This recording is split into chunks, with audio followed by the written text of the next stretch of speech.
Hey everybody, this is Harvey Sluggo Wasserman back for the 240th, counting 240 Grassroots, Green Grassroots Emergency Election Protection Zoom call. We are just overwhelmed today. We've got troops pouring into Portland and Mimi German to tell us all about it. We've got a government shutdown imminent, which is going to be pretty amazing. We had a shooting at an LDS church in Michigan. And in the second half hour, we've got a wonderful woman who's been with us before who talks about cults and the Trump cult in particular and how to leave it. In the second hour, we are going to deal with energy issues, and especially, and it's imminent, and this is a very big deal. Got Linda Gunter, Paul Gunter, and some other experts to talk about what's happening with the nuclear power plants in Ukraine, and also a petition cycling, whatever, to ask Ukraine to not build any more nuclear plants and to go 100% renewable. And I do want to get in a jibe at Gavin Newsom. He's, you know, running up the flag here, attacking Trump for being a dictator, but he himself has dictatorially kept the two reactors open in California, God forbid, and we will deal with that. So we got a very, very full boat. 34 people to start. It's great to have you, engineered by Steve Caruso, as always, co-host with Mike Hirsch and Milo Reese. I don't know, there you are, and Dr. Nancy. We got a lot of great people with us. Dave Saltman. Salty and I had dinner last night with the great Kamala Harris, Camilla, Camilla Reese, and many, many other people. It's great to see you all. Howie Hawkins is with us from the Green Party. He's going to talk to us, especially in the second hour, about Ukraine, because very critical stuff is happening there right now. I read just one of the most terrifying articles I read in a long time about the situation at Zaporizhzhia, the six-reactor nuclear facility, which was in Ukraine and now is in Russia. I believe this is the first time, excuse me, a nuclear power plant has changed nationalities. But so that's in the second hour. But in the first hour, we're going to start with Mimi German, who is in occupied territory right now, Portland, Oregon. We apparently have been, Mimi, you've been invaded by a foreign army. What country is the invading army from that has taken over Portland, Oregon? Have you Oh, figured no, that out yet? I have not, but I do know that it feels like the invasion of the body snatchers, the soul snatchers of our city. It Yes. really is what it feels like. So Well, yeah, tell us greetings from about a it. war zone. Okay, Tell so us about. Have you seen troops marching in the street? What's the deal? they're not there yet. No, they're not here. Well, the street troops aren't here yet, but we have had the Fed vehicles, which we refer to as the Kidnapper Cars. Um, Those are patrolling. They've actually been in my little village of St. John's over at the high school, but that was last week. So not from this weekend, not since Trump called for more troops. But ICE has a heavy presence here and has had a heavy presence here for some time. Um, what came in as far as military recently were three Black Hawk helicopters came in Saturday night, scared the hell out of everybody because I don't know if anybody's ever heard the sound of a low flying Black Hawk helicopter, but it's petrifying. It's just you're scared to death. It sounds like it's in your house, no matter how high it is. So um, they were flying not only over the ICE building, but they were following activists home. And we have accounts of that here. So being followed, who was following them? ICE troops? no, the helicopters, the military helicopters with their lights on there, they have huge spotlights, I mean, following activists back to their house from From above. where? Where were the activists that they were? Was there a At the ice meeting? building, at the ice building. So there was a gathering of people at the ICE building, This is and then the Saturday. helicopters followed the people home. Yes, some of the people home. Yes. Wow. Now, So the very people who frightening. arrest aliens, Mimi, do they know you're from Philadelphia? I've been here for 30 years. I think I've been here for longer, so they might just Okay. consider me only Antifa. Okay. So yeah, which, happily anti-fascist always. So what's happening right now is the protests are more or less as they have been over the last 3 months, which is on any given day, daytime, you might have 5 to 10 people out at the ICE federal building. It's not even a federal building, at the ICE building. And at night, you might have, this is before Trump recently called for troops and Hegseth called for more troops. You might have, 12 people there at night. Last night, there were about 200. And again, peaceful until the far right anti-protesters, pro-fascist protesters came out. And there were some kerfuffles. And I'll get into that after the poem, but to help people understand what this ICE building is about.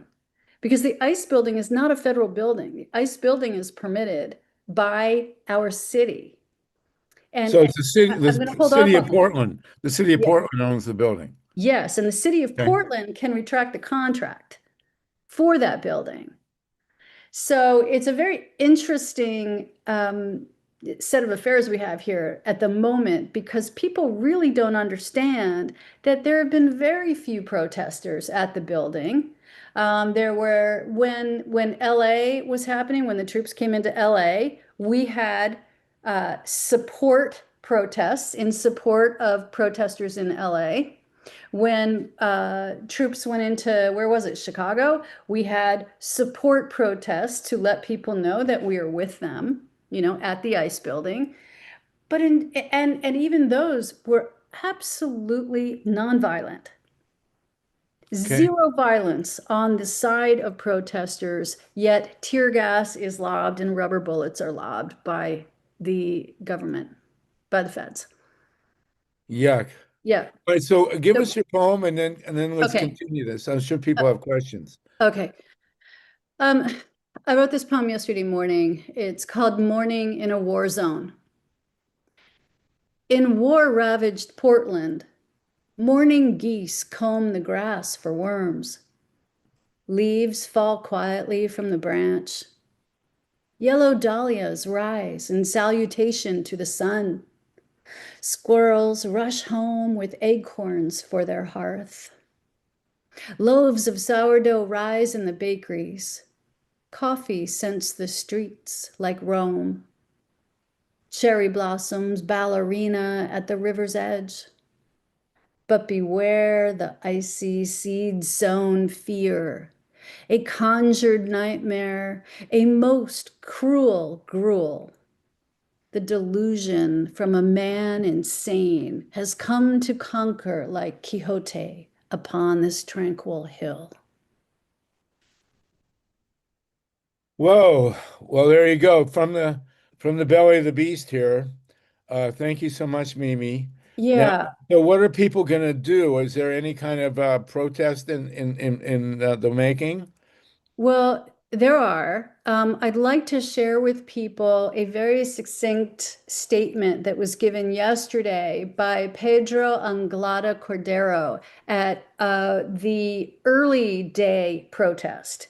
The early day protest is for more for families, so the kids can come out because they're not sleeping, and so that they won't get tear gassed because there's pretty much a guarantee that even peaceful protests at night are tear gassed. So I'd like to read you the statement by him that he gave yesterday because it will help everybody to actually understand what's going on the flip side of this ICE building and what's happening with ICE in Portland and why we, who are anti-fascist and in support of all of our neighbors who are undergoing this war from ICE agents, are going out to protest in the first place. So if it's okay, Sluggo, I'd love to read this. Go ahead, please. Okay. Again, this is from Pedro Anglada Cordero. I've seen many iterations of the Portland movement. When the politicians realize that the platform at the ICE detention center belongs to the protesters, we don't allow politicians or elected officials on our microphone. that's in parentheses. They set up down by the waterfront to platform themselves over our years of work. They preach a message of complicity in that they begin with the assumption that the abolition of ICE is impossible. And they perpetuate the narrative that the ICE detention center is unmovable. Ignoring the kidnappings and the egregious human rights abuses happening inside, they try to trample the voices of the people demanding repeatedly for years ICE out of Portland and complicity with ICE. For those who don't know this yet, Portland has an oddball situation going on where the ICE detention facility is actually a privately owned building owned by a local billionaire who rents the building to ICE, operating on a conditional use permit issued by the city. We've known about the abuses of people and extreme violations of the permit for years and have done the legal groundwork to demand revocation. This started as an investigation, which resulted in the mayor issuing a land use violation, but now the permit must be revoked to close the center. Now, this brings us up to date to this weekend. Senator Berkeley, Tina Kotek, who is the governor, many members of city council are all accountable for the parade of lies from Kotek and Murillo and others stating it's not a detention center, when it is, in fact, coded legally as a detention facility, and people are being detained and kidnapped through this facility. And to the very effective lie told by all of the above that this center is better for immigrants because they get, quote unquote, saved by service providers instead of going out of state, which is an audacious lie. All of these people's ability to puppet these lies while human beings are abused inside and while they ignore the abuse outside is nothing short of shameful. These same politicians who repeat lies somehow never say anything when people using our First Amendment rights are gassed, and when Native American protesters are specifically targeted and viciously beaten up again and again, and when courageous souls who choose to simply stand up to the beast are maced in the face and thrown to the ground for no reason other than the suppression of truth. When these politicians prop themselves up on the microphones we bring those microphones and ignore the pain, perpetuating all of the above lies, they are standing over the bodies of our injured comrades, causing more violence through their merciless denial. But today we wake up to the fact that the people actually breaking their own laws and legal codes are the government themselves. This center is not operating according to law in any way, shape, or form. The powers that be cannot make a law and order argument toward the protesters when the original problem is the government not following their own laws. There is no other way out than Portland ending complicity and withdrawing the conditional use permit. No one is naive enough to think that the federal government won't try again with their own facility in another location. But we as a city have a choice to permit this, and our answer is ICE out of Portland. Revoke the permit, shut it down. So that's the end of the whole statement. And what I want to add for clarity is that this is why protesters have been at this ICE facility for so long. This isn't just now. This isn't in the last 3 years. 3 months. We've been there for the last 5 years trying to get ICE out of this building. So that is the current local guts of the problem.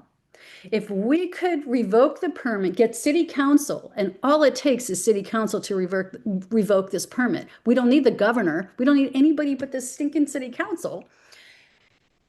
There would be no ICE building until the feds decided where they were going to put another one. Wow. Well, Yeah. from right on the scene there, Mimi, you're really in the heart of it here. Thank you so much. LYNN FEINERMAN, go ahead. LYNN. Yes. Hi, Mimi. Hi, LYNN. Sorry, I'm a little bit late. You might have talked about this already, but is that the reason, do you think, that the rump is sending in National Guard troops to Portland? Absolutely. It's in multiple pieces for him. So in 2020, we had actually it was like 2019, we were at the ICE facility and we camped out. I mean, it was a major, major thing at that time. And um, he was hating it then. And then Black Lives Matter protests happened. And we were at the federal building because it was the feds who came in and started shooting at all of us, for stepping up to end cop brutality and murders against our Black community, Black and Brown community. So it began for him, like his whole mindset is in 2017 and 2018. And there's nothing going on here right now as far as any type of what they would consider chaos. Nothing. But then maybe they want to make sure that there's a distraction so that there isn't any attempt to shut down that facility. It's an absolute distraction, Lynn. Yeah. Okay. And the people on city council, even the progressives on city council, and I call each one of them out. There's, I think, 6 of them have kowtowed to the Trump administration, and that's pretty disgusting and disheartening. We're still there. I mean, people are still going to city council trying to get this permit revoked because that's where the permit needs to be revoked from. Well, we got 61 people with us. I want to remind everybody, I know I mentioned before, but Mimi and I were on the Golden Rule once in Portland Harbor, and we were rammed by a police boat. And of course, we had to restrain Mimi from going to jump on the police boat. We were intentionally rammed. Intentionally rammed, absolutely. Sluggo and I watched it. We watched and we were like, oh my God, Sluggo, they are aiming their boat at us. And sure enough, they were, and they did, and they hit us. 3 feet below my feet, they put a giant gash in the Golden Rule. Okay, did I answer your questions? Anybody else want to jump in here on Portland? We do have a situation now where the federal government, is maybe about to shut down.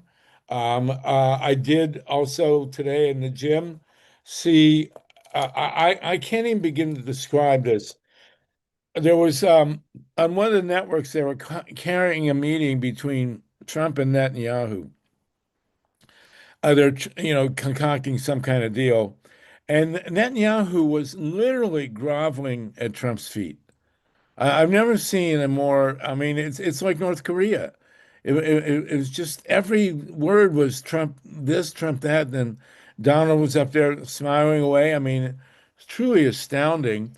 And we are hearing now from Gavin Newsom, who's like yelling and screaming at Trump in ways that sound good. But Gavin Newsom made himself the dictator of California in exactly the same way when he killed the deal to shut the Diablo Canyon, which should have been shut by now, and raise our electric rates through the roof. Whole other story. Nancy Naparco, you were great in yesterday's KPFK meeting. Thank you very much. And what do you got to say to Mimi here? And 2 quick questions. One is my ignorance, sharing with something that was in the chat. I didn't know ICE was a thing before Trump came in office. And second of all, is there, again, my ignorance, is there any evidence that protesters anywhere in this country have really provoked the ICE agents when they've invaded our city? Because I don't think it happened in Los Angeles. Are you asking me? Are you asking? Yeah, and so I know it's an opinion. I can speak to Portland. I can speak to us because I've been there. What they would consider provocation is honestly and truly our First Amendment right to shout shame. We shout shame a lot. We shout shame in their faces this close, and when they shove us back, we just come right here. We do not touch them. You're not allowed to touch them. You touch them, you're going to get beaten up or worse, But they consider that provocation. We don't have guns. We don't have billy clubs. We have tear gas masks, to protect ourselves. But no guns, no billy clubs, nothing. And they have guns, shields, weapons, and all of this. And that is what our provocation looks like according to them. Well, I think that, really, you're provoking them by breathing. Exactly, Sluggo. I think they Our would really like you to, existence is provocation for them to shoot. That is right. exactly right. Nancy, does that answer your question? And I also, Yeah, I mean, and I don't think there were provocations in LA either. Well, I, yes, they consider it a provocation when you film them. but we have legal standing to do that. We can Doesn't film matter. anyone They we still want. consider it a So provocation. Nancy, I do want to say, because you're a doctor and you can keep the word out on this, is that for any protest anywhere where tear gas might be used, I've mentioned this before on the show. We had so many cases from 2020 for the next 2 years of women's hormones being completely out of whack, that we actually had tests done. We had doctors come in, and the tests were, we were right. Tear gas affects women's hormones. And so the menstrual cycle was altered, and I don't know anything about, if there were miscarriages or anything like that for pregnant women. I can only hope they weren't there to be Right. abused by tear gas. But for the rest of us, it is now factual, it is medical, that tear gas does alter a woman's cycle. And so when women go out to protest, cis women go out to protest, bringing a tear gas mask is essential. Wow. Yeah. Steve Caruso, and then we'll go to Dorothy Reich, and then Dave Saltman. Steve? I don't know, this is Tom Hartman this morning. They're talking about a core civic operation where they have incarcerated immigrants and they're charging them for water and toiletries in Oh my there. This God. is and they're keeping them over the limit. They're only allowed to be kept a certain period of time, and they're doing this all over the country. This isn't the first place I think I've heard this. And also, are the warrants are not from judges where they are arresting these people. The warrants are admin warrants, which only apply to internal ICE operations. So any warrant that they have as such is illegal. And this is a total abrogation of U.S. law in the United States as founded by the original fathers. Thank you. Unbelievable. Well, the question is, does the law matter now? I mean, we're really, and I want to say that, the American people are being taught a lesson here. God help us. I hope it ends at some point. But we are seeing in real time what we have done to other countries around the world by installing dictators. I mean, we've all, coasted along here in the U.S., varying depending on your gender, economic status, race, all that stuff. But we've had basically a constitutional set of rights that we have denied other countries. For certainly since World War II, dozens. We've installed dictators as bad or worse than Trump. And it's, our face is being pushed in it now. And I hate to say it, but in some ways it's karma. We have 71 people with us. Dorothy Reich, please go ahead. So yes, they do consider filming in Los Angeles with your cell phone provocation, and they will attack you for doing that. I've been following this and sending emails about immigration and now deportation for 20 years that I've been following this story, this outrage, and guys have, you know it all. I don't have to tell it to you. Right. Well, Dorothy, But they're allowed now to arrest you for looking brown, for being right. brown. That they can stop you, arrest you, take you in, and then if they find out you're a citizen, then 8-10 hours later, they'll let you go. Maybe, if you're Maybe lucky. you're lucky. Right. I guess I got to be careful because I've been sitting in the sun. If I get too tan, I guess I I might know. get. I looked at my face. I got a little suntan yesterday too, sitting out. Yeah, really. Thank you, Dorothy. It's great to see you. Dave Saltman, please, and then You Myra. would see me if Uh, I was involved in the People's Park protests in Berkeley in 1969 when the National Guard occupied Berkeley. And there were tanks in the streets. I don't know if they have tanks yet. We had tanks in the streets. It was terrifying, and they were shooting people in the back. The breaking point for me was on the front page of the San Francisco Chronicle. There was a famous picture. It's gone down in history of a National Guardsman aiming his rifle at this guy who was running away, and he shot him in the back and killed him. And this was before Kent State. I told my mother was a professor at Kent State. And I told my parents, I said, they're shooting people in the street, and my parents who were, left-wing radicals, but they didn't believe it. And I said, I'm telling you. And then be the following year, 1970, they killed the people at Kent State. But here's what the point I wanted to make. Those pictures were super powerful in driving the movement to get to end this whole thing. That picture on the front page of the Chronicle, and the other picture that was crucial, and I'm wondering, Mimi, if you can speak to this. A famous picture, I'm sure you'll remember when I tell you. It was a close-up shot. Here's a line of soldiers with masks and all their guns forward, and a hippie girl with no protection at all, with a flower, and she sticks the flower into the gun barrel. And that picture was shot from the angle so you could see the flower going into the gun barrel. That was a super powerful media image that really went a long way to changing things. And I'm wondering if, I don't know how to exactly employ that as a general strategy, but it sure worked. Mimi? So yesterday, the early protest, in the daytime protest, was a silent bring flowers protest. So that was yesterday. Everybody put their flowers out by the ice building.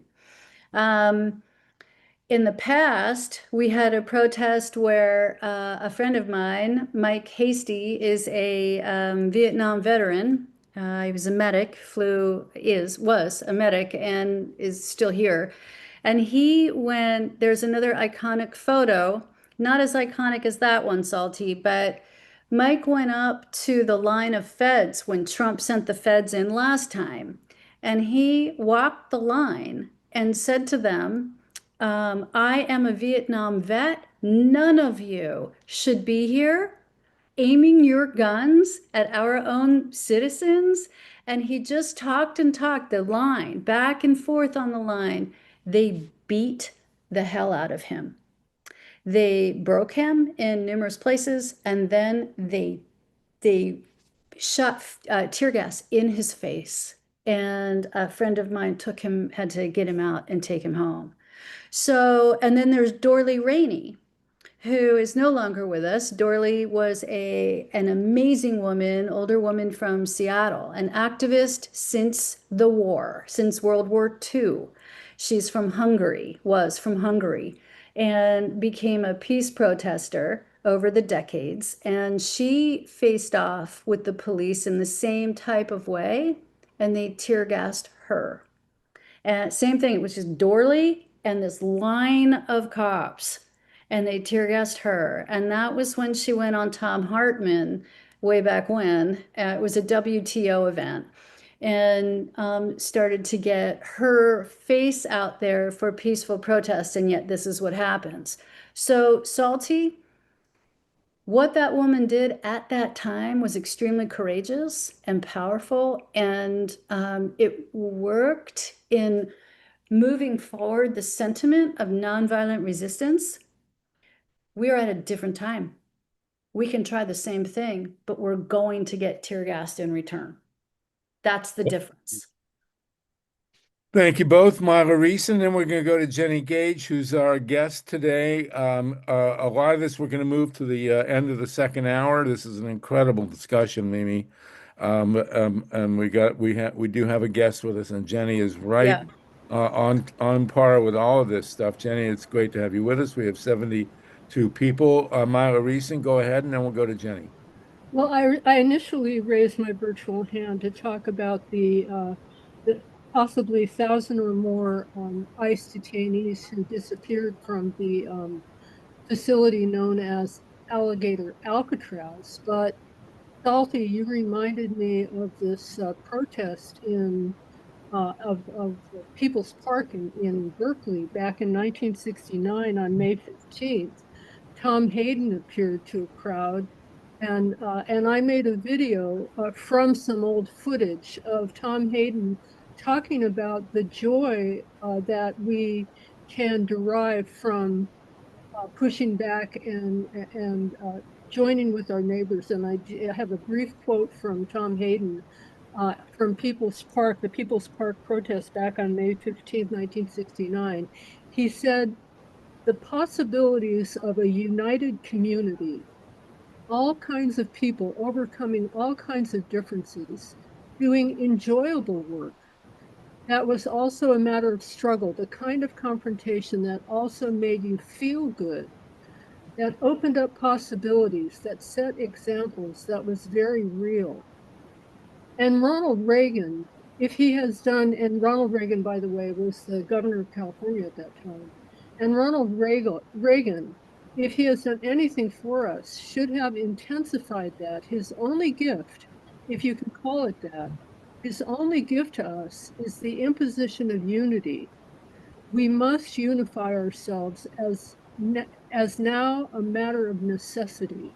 This little community of Berkeley must be unified, must be invincible, must be strong, must find solidarity, must struggle, must have a program, and must be the rock on which this attempt to impose fascism is shattered. Well, thank you for that, Myra. And where is Ronald Reagan now that we need him? We have 72 people with us. I want to welcome Jenny Gage. You've been with us before, Jenny. It's Hi. great to have you back.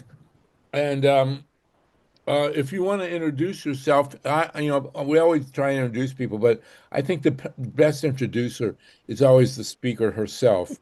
You were wonderful last time you were with us. You have a half hour. Can you tell us who you are and why you're here?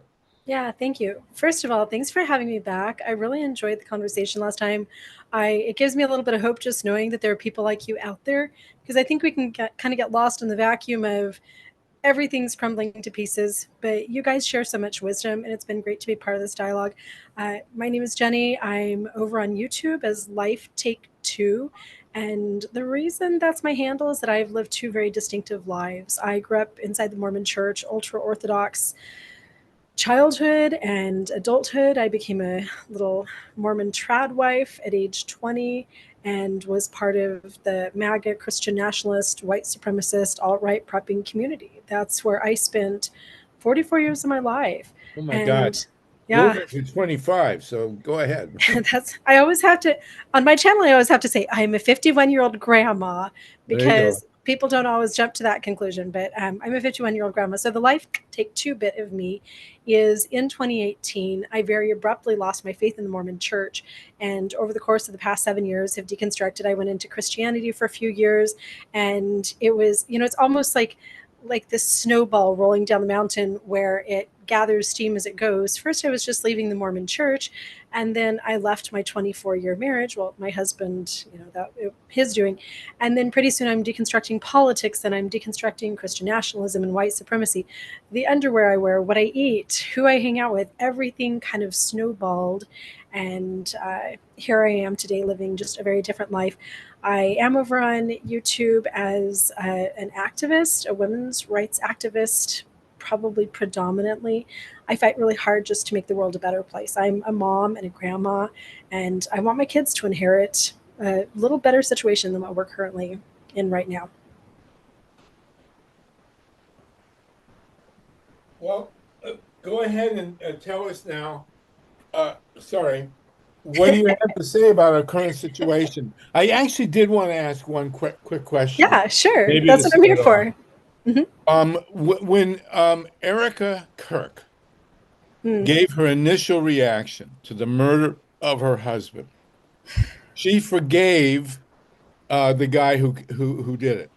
And Mhm. of course, technically, no one's been convicted, but there is a guy who's been charged. And what did you think of the fact that Erica Kirk, I mean, we all expected, most of us expected just another rant, which Trump provided, of course, absolutely full of hate. But I was kind of stunned that this woman, Erica Kirk, started off by forgiving the shooter. And I read her whole talk at that time. I'm told that she's since gone a different direction, and I don't know if that's true. But what was your reaction to her reaction to the killing of her husband? Well, if I could start with just a little bit of a correction, her first reaction was a public statement. And in that public statement, that very first video, she didn't forgive anybody. She actually said that this is an act of war and that we are going to come after you. And the you is kind of a general sense of everybody at the same time that President Trump was saying that these radical leftists were doing this. So her very first statement had zero forgiveness and incited quite a bit of hate. It was a very staged statement. If you watch that video, in the background, there's a couple things you might miss. There's actually a magazine cover of Donald Trump as Trump, Man of the Year, the Time magazine, propped up just behind her. It's more of a branding opportunity than it was a grieving widow. And that first video was released just a couple of days after the very tragic killing of Charlie Kirk. So that was her initial reaction. Her initial reaction was battle on. At the funeral, I would have expected nothing less than what she did, because what everyone in that arena was trying to do, and I don't feel like that was just a heartfelt impromptu speech from Erica Kirk. I've watched it multiple times. And I do want to say it breaks my heart to see anyone going through this. I've had friends who've been widowed. It's the hardest thing that you can go through, to lose your spouse, especially as she has young children. So I don't want to come across as being calloused, but just for the purposes of analyzing her words, because she is creating a movement and this is causing a huge rift in our country. She was, in every sentence that came out of her mouth, trying to poise herself as holier and more righteous and pure.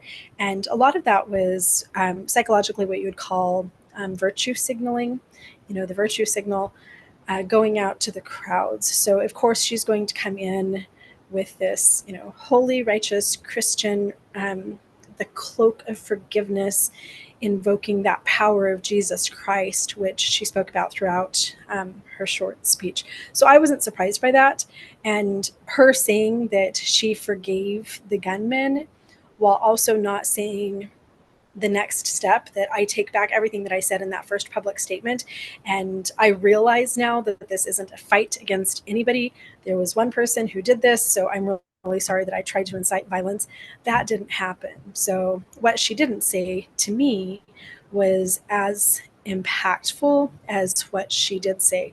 Interestingly, I have a couple of people in my family that are still very Christian, very religious, very MAGA. And it was my daughter's birthday on Saturday. I drove 2 hours to take her birthday present. We have had a great relationship.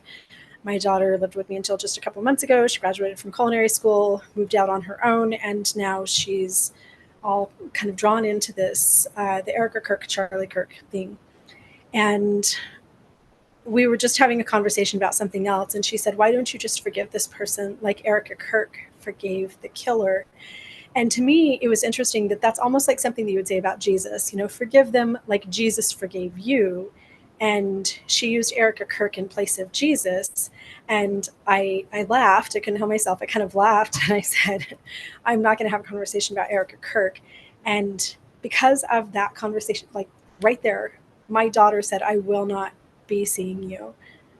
That was the end of the conversation. I didn't even have lunch with my daughter that I had driven a 4-hour round trip to go see her for her birthday, because Erica Kirk, and it is just a bunch of virtue signaling, trying to look better than everybody else. Look how kind and gracious I am.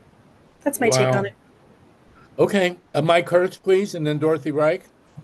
And again, thank you so much, Jenny, for joining us. We'd like to have you keep coming back because you've got an amazing story and an amazing perspective, as you just demonstrated. Mike Hurst, please, and then Dorothy. Mike Hi, Hurst. Mike. Mike Hurst. Okay, Dorothy Reich, go ahead, please, Dorothy. Let me just say that I think that Charlie Kirk was extremely dangerous person. He was like a Agreed. Pied Piper of the youth. And I'm sorry to say, maybe this is wrong to say, but I'm gone, however, left. He terrified me, that guy. I just wondering what you think about the shooting at the Mormon church and the fire, you being a Mormon in past, and the fact that the guy seems to have been a right-wing Trumper. I understand wearing MAGA t-shirt or something when he did this. He had a Trump sign on his front lawn. Do you have any ideas what's going on in his head? What was going on in his head? I've talked to some people behind the scenes that I don't want to have any conversations about some of the factors that I think led up to this. My heart is absolutely broken whenever anything, hits close to home like this. I can picture exactly what the inside of this building, the LDS buildings are all on the same floor plan. They're all very similar. I know what, the organ would have sounded like as it was playing and the things that would have been going on. It's very easy for me to picture this event, and it is absolutely heartbreaking. A couple of things that I wish that people would focus on rather than that this guy was dressed in MAGA, that he was a hunter and other things. This, from all accounts, seems like yet another mental health care crisis. And I think the bigger conversation in the country needs to be access to healthcare, access to therapy. So many of the school shootings that we've had, so many of the tragedies that we've seen across the country for the past several years have been a mom or a wife or neighbors or roommates who are reaching out for help and saying this person seems to be unraveling, but they don't have health insurance, they don't have an established relationship with a therapist, they don't have medication or whatever type of behavioral health that they need. And certainly for some of the veterans in my life who have dealt with PTSD and depression and other factors, whether that's related to their military service or not, access to mental health care should be a bigger conversation than whether or not this man was MAGA or not.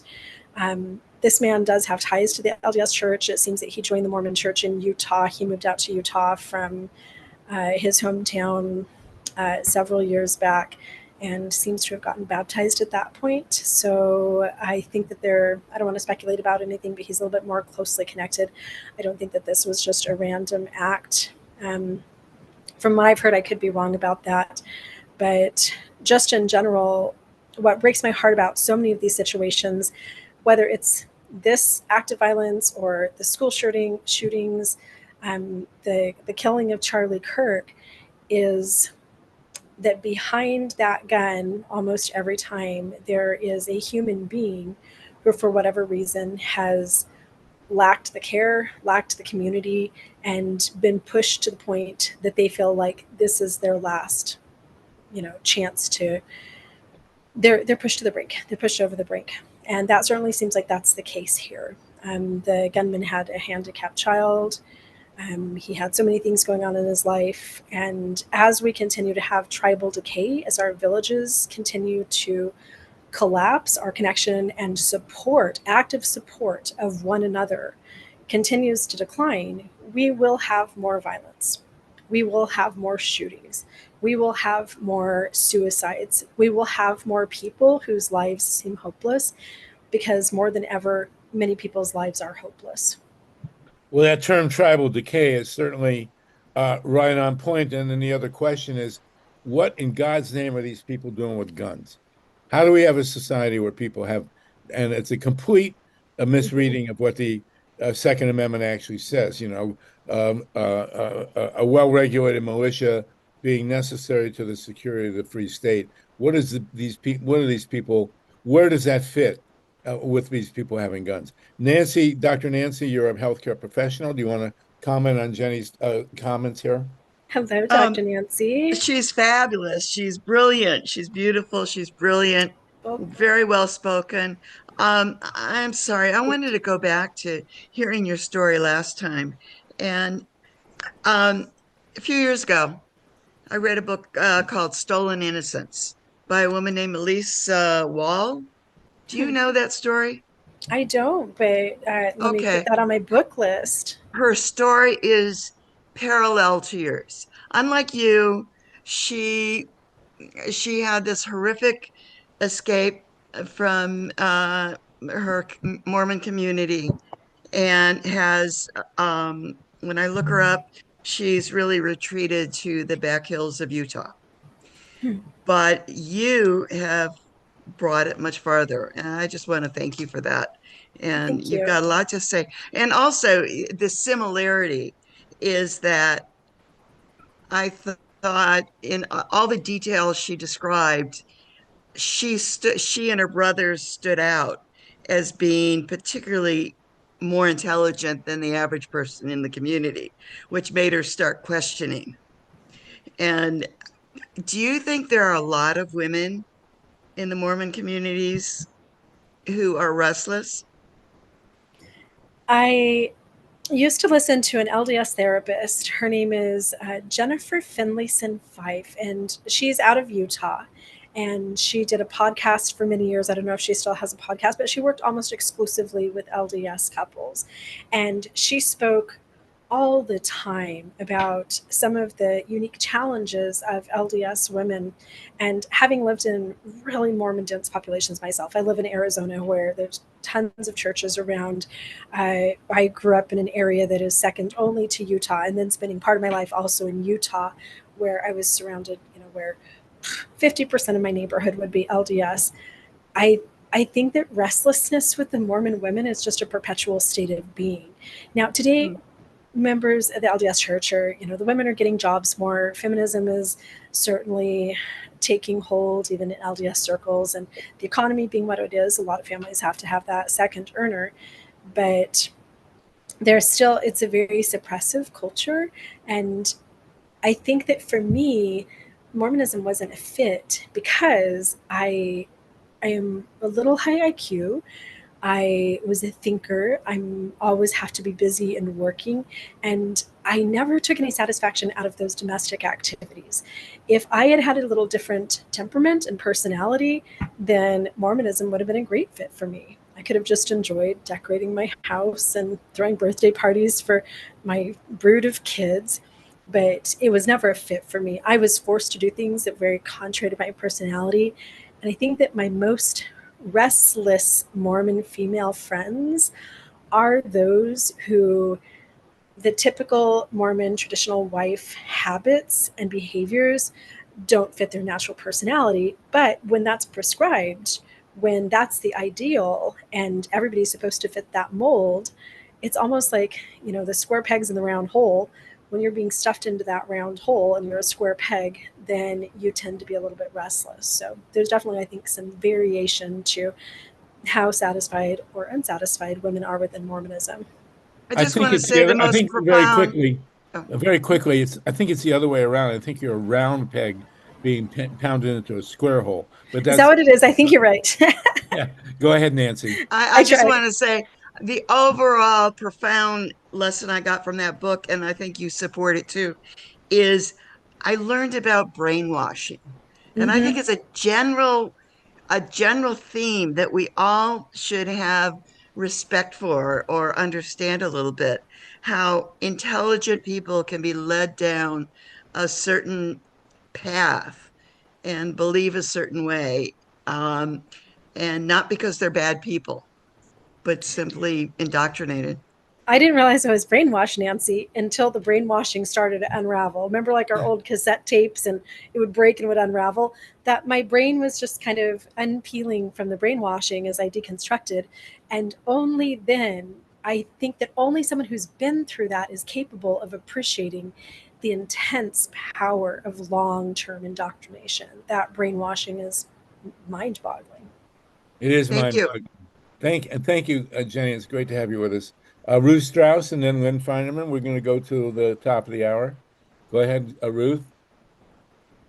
Yes, okay, thank you. I Hi, Ruth. apologize if I missed a little bit of the beginning, but my cousin, whom I'm very close with, is producer of the news for the Midwest Bureau, and the man is just constantly yo-yoing, Kenosha, Minneapolis, and now last night I was talking to him as he was driving to this. But the point I want to make is, and I'm sorry if somebody else said this before. First of all, the guy went to I think a city councilman's office this past week or recently and Yes. said that the Mormon church was the Antichrist. And I mean, whatever you want to say about the Mormon church, I don't think it's the Antichrist.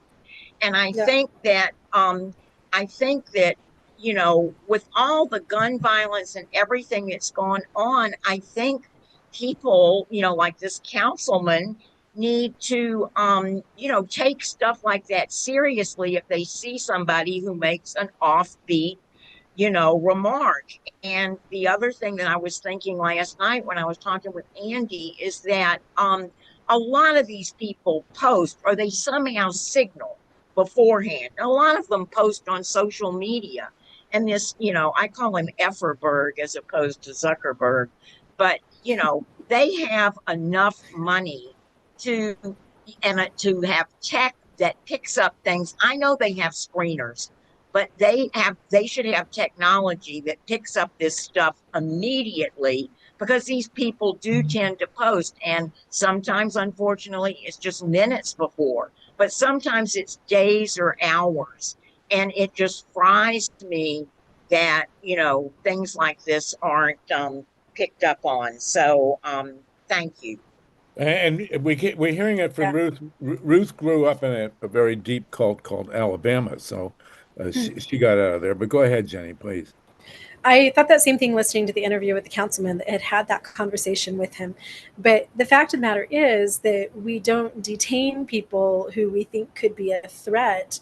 And I think that with the level of gun violence that we have, that's something that may need to change. Because let's say that councilman had called the chief of police and said, hey, this guy just left my office, and he said that Mormons are the Antichrist. Nobody would have done a thing. Nothing would have happened. But I think that we need to get to the point where we are doing something. And if somebody is saying that they have particular anger against our group and there's a little hunch they might do something, I don't know what that looks like, but so many school shootings, so many violent crimes, there were things leading up to it, but there is nothing legally that anyone can do about that. I saw that with domestic violence all the time. My husband, we called the police multiple times because I called the police, not we, because he hit me with his car, or he said, I'm going to shoot you in the face. And there were so many times where he threatened to do things or actually did some things, but they're like, but he hasn't killed you or put you in the hospital, so there's nothing that we can do yet. And again, I'm not a lawmaker. I have no idea what that would look like, but something, a mental health evaluation, a 48-hour evaluation period, if somebody is considered to be a threat. That doesn't have to be anything that goes on the record. It doesn't have to be illegal, but we do need to take more seriously these people that in the days leading up, say the roommate of the murderer of Charlie Kirk, say that roommate had reached out to somebody. What would have been done? Nothing. We need that space right there. I know that I think it was the chief of police or somebody on the news conference in Michigan there just this afternoon was saying that they have some program called Stop the Clock. And it's, if you see anything, report it. But then if you report it, then what are they going to do? Nobody's going to do a thing. And again, as a domestic violence survivor, I know that nobody ever does anything until something is done. That space right there needs to be addressed. Wow, Jenny, that's really right on. Tell us, please, again, we're going to go for 5 more minutes, how people get a hold of you, and I do hope you'll come back. How do people listen to your podcast and things like that? I'm over on YouTube. I'm Life Take 2. That's all spelled out. And that's mostly my hub for everything. From there, you can hop onto my Substack. I have a series called Churchified, where I talk about the harm of religion in my life and show some data about how religion can harm people worldwide. But yeah, I'll hope you will tune into my YouTube. I also interview some incredible people over there. I would like to talk about my denim revolution just really quickly. I know that we only have a couple of minutes, but You mean in Ukraine? that's the Velvet Revolution, right? The Velvet Yes. Revolution happened in Czechoslovakia. And I am behind a movement with a group of other activists called the Denim Revolution, which is a group of activists that are hoping to turn the tide on everything that's happening in America. And if I could, can I just tell you a couple minutes what some of the points are, and then follow me over on my YouTube and we'll talk more to it. It's on my Substack. And this is just based on the fact that, like, really, we're all focusing on these little things. We're focusing on gun violence. We're focusing on the economy. We're focusing on everything that Trump does. I don't know about you guys, but I have never thought more about a president than Donald Trump. And on my channel, I compare him to my ex-husband who had some mental problems, and everything always had to be about him. Everything always has to be about Donald Trump. So that all of us every day are waking up and hearing what Donald Trump is thinking and doing and what he's up to. And the real problem is that capitalism combined with our American-style democracy and Christianity got all tangled up together, and in some ways that are really harmful and that lead to some somewhat toxic power imbalances. And it has created a power vacuum for a very privileged few. I know that Bernie Sanders has been talking about how that there are two Americas. There's the billionaires America, and then there's the everyday man America. And this uncontrolled capitalism and lack of oversight on religions and leaders and billionaires and oligarchs is the death of democracy. And Thomas Jefferson and Madison and some others talked about that. So I know a lot of people sit around and they're like, well, how do we, who's going to do something? What Democratic leader is going to step up? Or, who's going to control Donald Trump? In 1989 in Czechoslovakia, as you know, the Czech people overthrew a communist regime with what's called the Velvet Revolution. So my answer to that is the Denim Revolution, and it has some very simple points. And the reason I'm calling it denim is because in America, like, we don't wear velvet, we're not fancy, we don't go to the opera.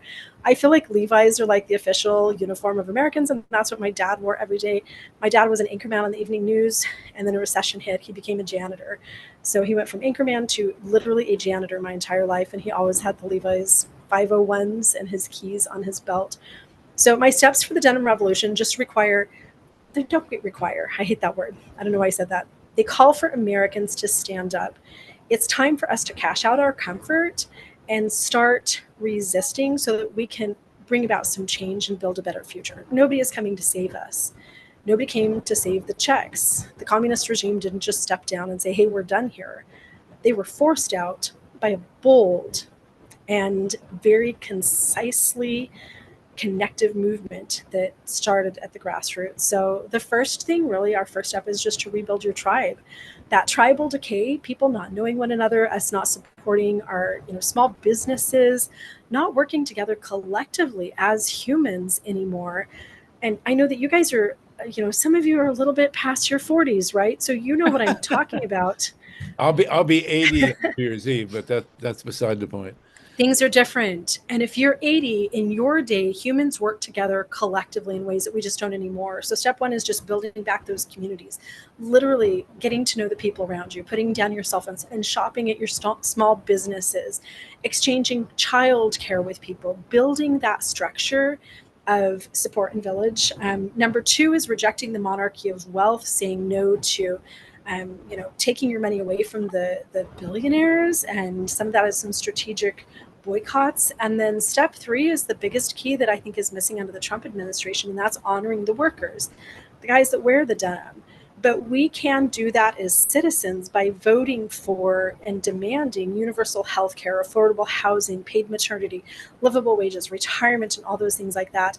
If we cannot start supporting the workers in our country, nothing will ever change. The problem with the Americans is we've been working so high on breaking these glass ceilings, right? We want to see a trillionaire. Okay. We all want to be millionaires, and we're not raising the floor. And until we raise that floor, nothing changes. Wonderful. Listen, we're going to have you back, Jenny. Jenny Gage, thank you so much from the Denim Revolution. We have this is a full show. Thank you very much, everybody. Steve Caruso for engineering. This has been the Green Grassroots Emergency Election Protection Coalition, and we'll hope you'll stick with us wherever you're listening. And we're going to break right here. Can we, Steve? Can we break right here? Okay.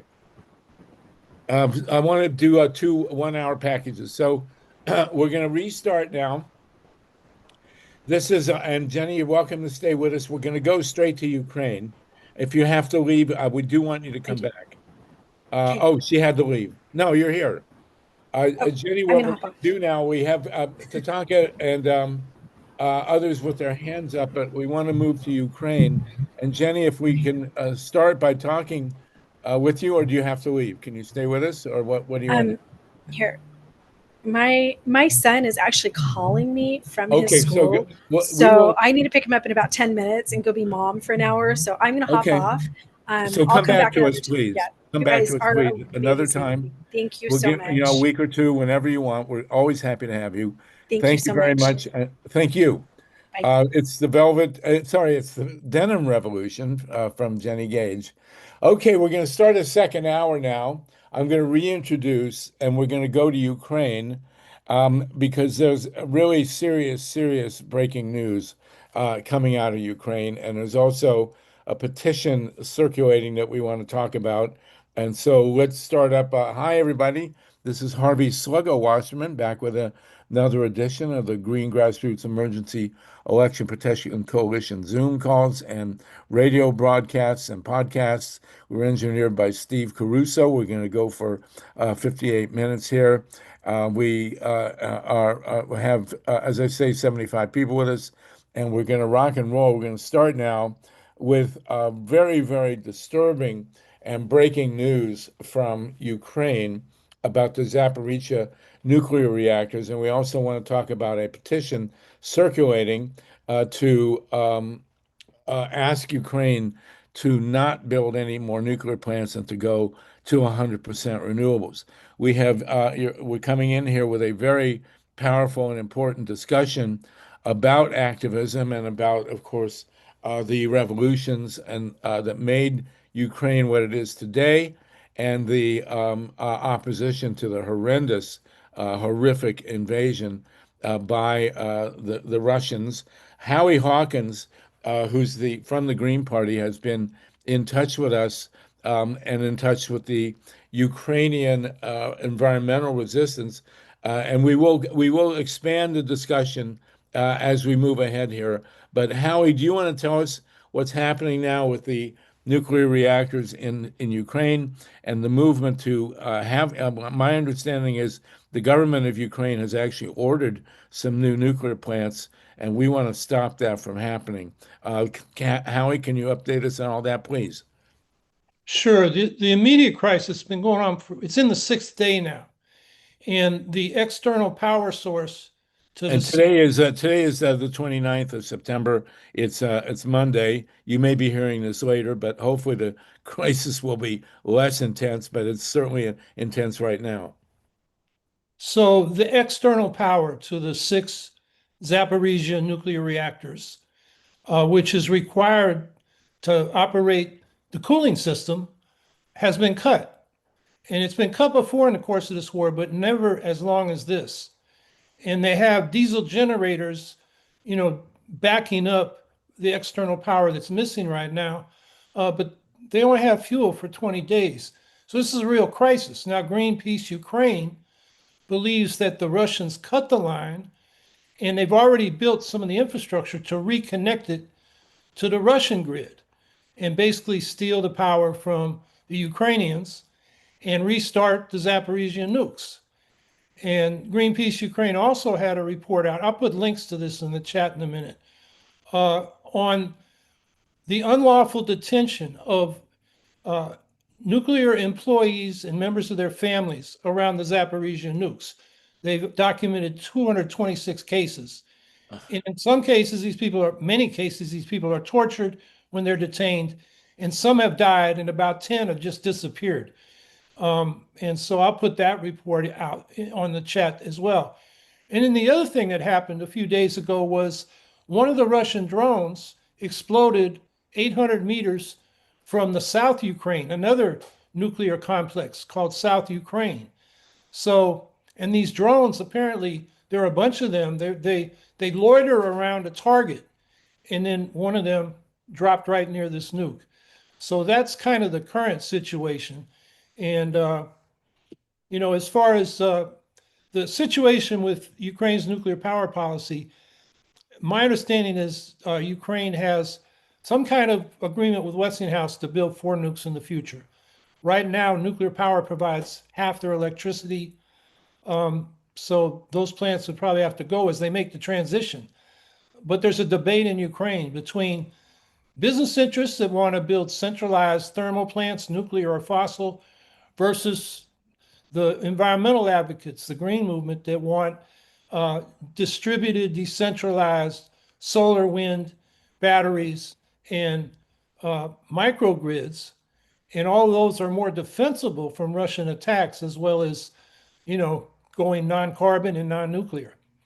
So that's the background where we're at right now. Well, to my understanding, this was the first time in history when anybody actually stole an atomic power plant. We're talking about 6 reactors at Zaporizhzhia. It's the biggest nuclear facility in Europe. It's been under attack. It's been shot at, and the implication of not having backup offsite power is that it's not whether or not the reactor is going to sustain a chain reaction. It's can the spent fuel pools be cooled?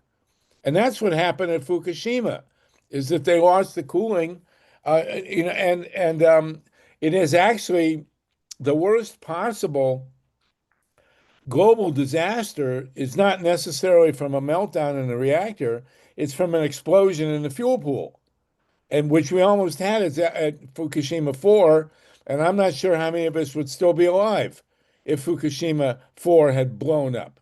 We have a great expert with us, Linda Pence-Gunter, who's been over there and who can actually pronounce a lot of these Ukrainian names. But Linda, can you expand on Howie's excellent exposition here? And also keep in mind, there are those of us who really want to convince the Ukrainian government to cancel these 4 reactors that are under order and to go 100% renewable. Linda, can you talk to us about all that? Yes, well, I quickly address a question that already came up in the chat, just to be clear about the condition of the Zaporizhzhia 6 reactors. They're not fissioning. So that's the one bit of good news, I guess, is that they're not actually operational, which does mean that doesn't mean they can't melt down, but it does mean you've got a lot more time and they need less cooling water than they would if they were still running. And the reactor, you know, the fuel rods in the reactor are still a concern, as are the fuel pools, as you rightly pointed out. The other issue, of course, that's happened there is the access to water. So not only do they not have the electricity to pump the water in, they lost the big reservoir, if you recall, a couple of years ago when that was breached, that dam. And so they're pumping apparently water, groundwater, boring wells on the site and pumping groundwater in order to get the water at all. And so they're on backup. So they've lost off-site power. So that, you know, as you talked about Fukushima, they lost off-site power. Then they lost on-site power because they were reliant on the diesel generators, which were brilliantly in the basement at Fukushima. Yeah, right. Inundated by the tsunami. In the case of Zaporizhzhia, I think they've got about 18 backup diesel generators. They're using about 7 of them. So what we're hearing, I think, from the IAEA and others is they've got about 20 days before they'd need to refuel the diesel generators. So it's all of it is pretty precarious. And Howie laid that out perfectly, the sort of precarious state of all 15 of the reactors in Ukraine. Zaporizhzhia has been the most sort of assailed because it is in the southeast region of the country, which has seen most of the worst of the fighting. But the idea that that it can't melt down is sort of a myth in circulation because they're closed, so they still could. And the fuel pools, yeah, you could have a fuel pool fire.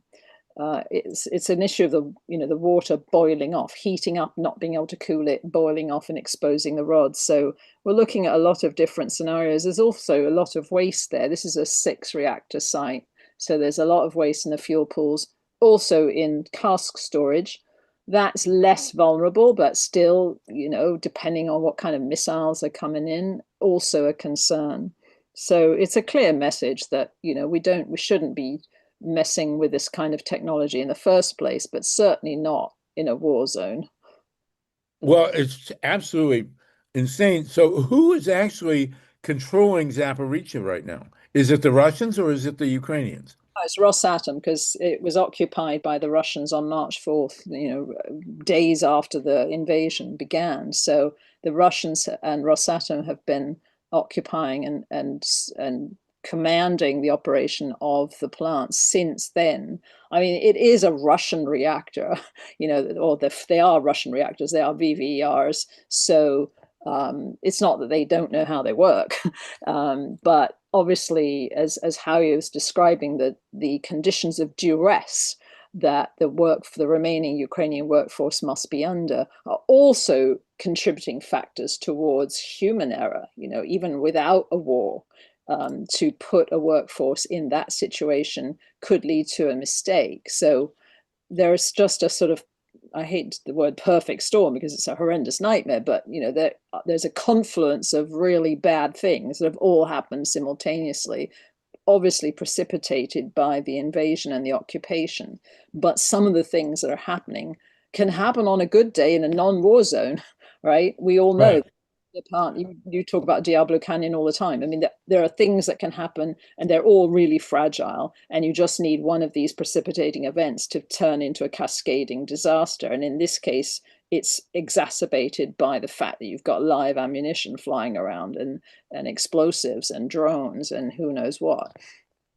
Well, and also when the war started, when Russia first invaded Ukraine, they went right through Chernobyl. And the Russian troops just marched into Chernobyl, and they absolutely terrified the people. Now, Chernobyl's been closed a long time, but there has a force there, a workforce, because you have to maintain the spent fuel pools, and you have a seething melted reactor there at Chernobyl that the Europeans spent $2 billion covering with a sarcophagus. And in marches the Soviet troops. Russian troops, sorry. I can't remember if it's Stalin or Putin who's in control of Russia right now, but and the troops marching into Chernobyl actually really put the whole world back at risk again. Is that right, Linda? Well, the big risk at Chernobyl really was ironically for the troops themselves, because they dug trenches and they kicked up a lot of the topsoil, and they were the ones that got exposed by going in there in the first place. That was the sort of tragic irony of these expendable human beings that are being asked to fight this war. And yeah, there was definitely concern when they first occupied Chernobyl. There was definitely concern for the workforce there as well, but it's less of a it's not nearly as dangerous a situation. There is an inventory of waste there, which is definitely of concern.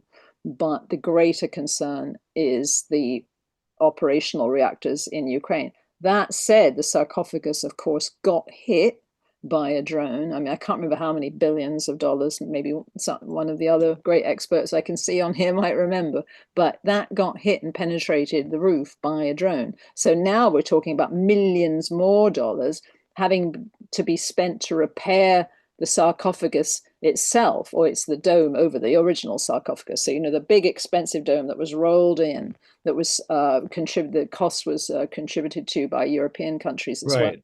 My understanding that costs about $2 billion. But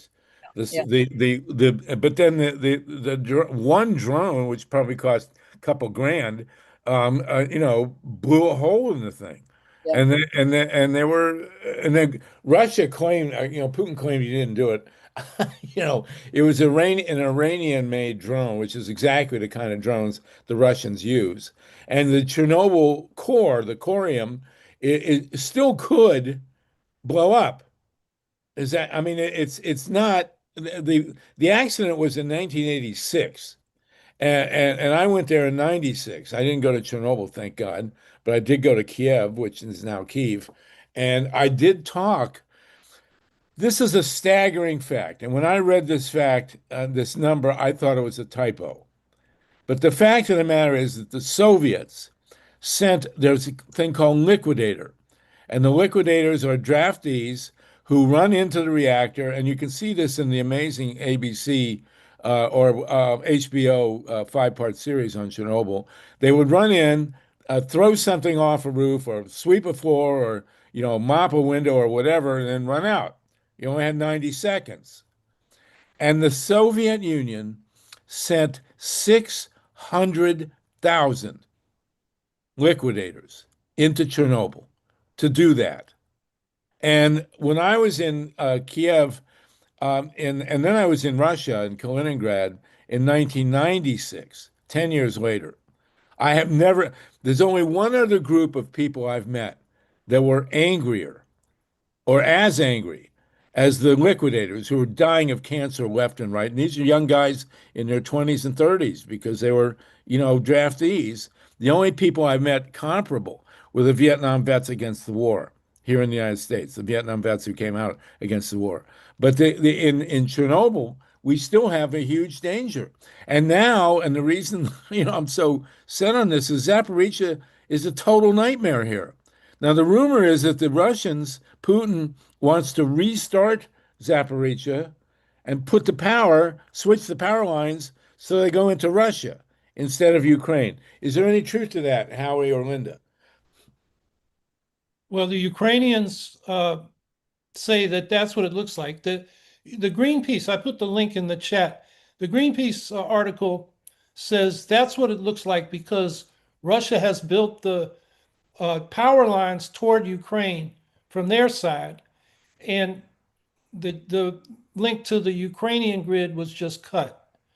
And so Greenpeace is putting two and two together and saying it looks like they're going to, rehook the nukes up. And then I don't know their sources, but they say they think that they're going to restart the Zaporizhzhia nukes, or one of them anyway, when they get the line hooked up to Russia or the Russian grid. So that's the source there is Greenpeace, and the Ukrainian government has said the same thing, that it was the Russians that cut the link and they may hook up to their own grid. So I can't imagine how incredibly dangerous it would be if they try and start these reactors, even one of them. Linda, what do you think about that? I mean, to me, it's globally suicidal. Well, Tatanka's had his hand up for about 10 minutes. So I'm just wondering if you want to chime in on this one. I mean, I'm not the moderator, so it's not for me to decide. No, go ahead. Tatanka will come. He'll want to hear you too, and then he'll speak. Go ahead. Yeah, I mean, obviously, I don't know that they're going to start it up in wartime. I mean, that would obviously be, what I'm reading is this is sort of the long game, that they will win and then be able to, or establish some sort of peace, which they get whatever deal they want to get out of this territory, etc., and then use it as a power supply into Russia if that territory is theirs, presumably. I mean, there's a lot of rumors. I don't know. I'm not there. I can't tell you what actually is happening. I'm reading what you're all reading. The other thing that's being sort of circulated, this is actually just a tactical ploy. Look at this. It's in peril. So it's sort of a way to force Ukraine into submission, to accede to whatever the latest Russian demands are as part of the quote unquote peace deal. We'll stop this as long as you cede this territory, which will include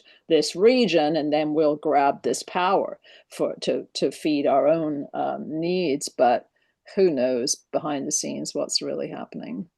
Tatanka, you probably know.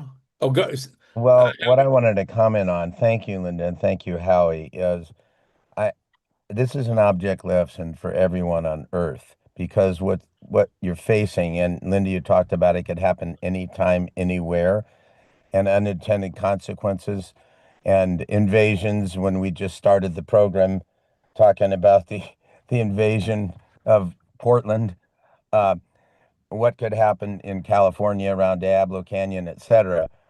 So that's the first thing. The to draw the lessons from this from the people of the world, and Howie talking about the debate between the large reactors and the renewable future, which is an ongoing lesson here. And it's really the larger energy picture that we're battling on how to get out of the extractive energy, which is fueling climate change, and the nuclear also fueling nuclear weapons, and that bombs themselves can be nuclear weapons. And just a reminder, you said, Sluggo, you don't know maybe the first wholesale theft of the nuclear power and the nuclear power plant. But the way of the United States, if we remember even back to Karen Silkwood in that trial, where Karen, who's an atomic worker, wasn't going to the New York Times really just to talk about the radiation of the workers. She was going there to talk about the radiation smuggled from Kerr-McGee nuclear power plant in Oklahoma to both Israel and Iran. That was the story, that she was run off the road and murdered, that they didn't want to get out.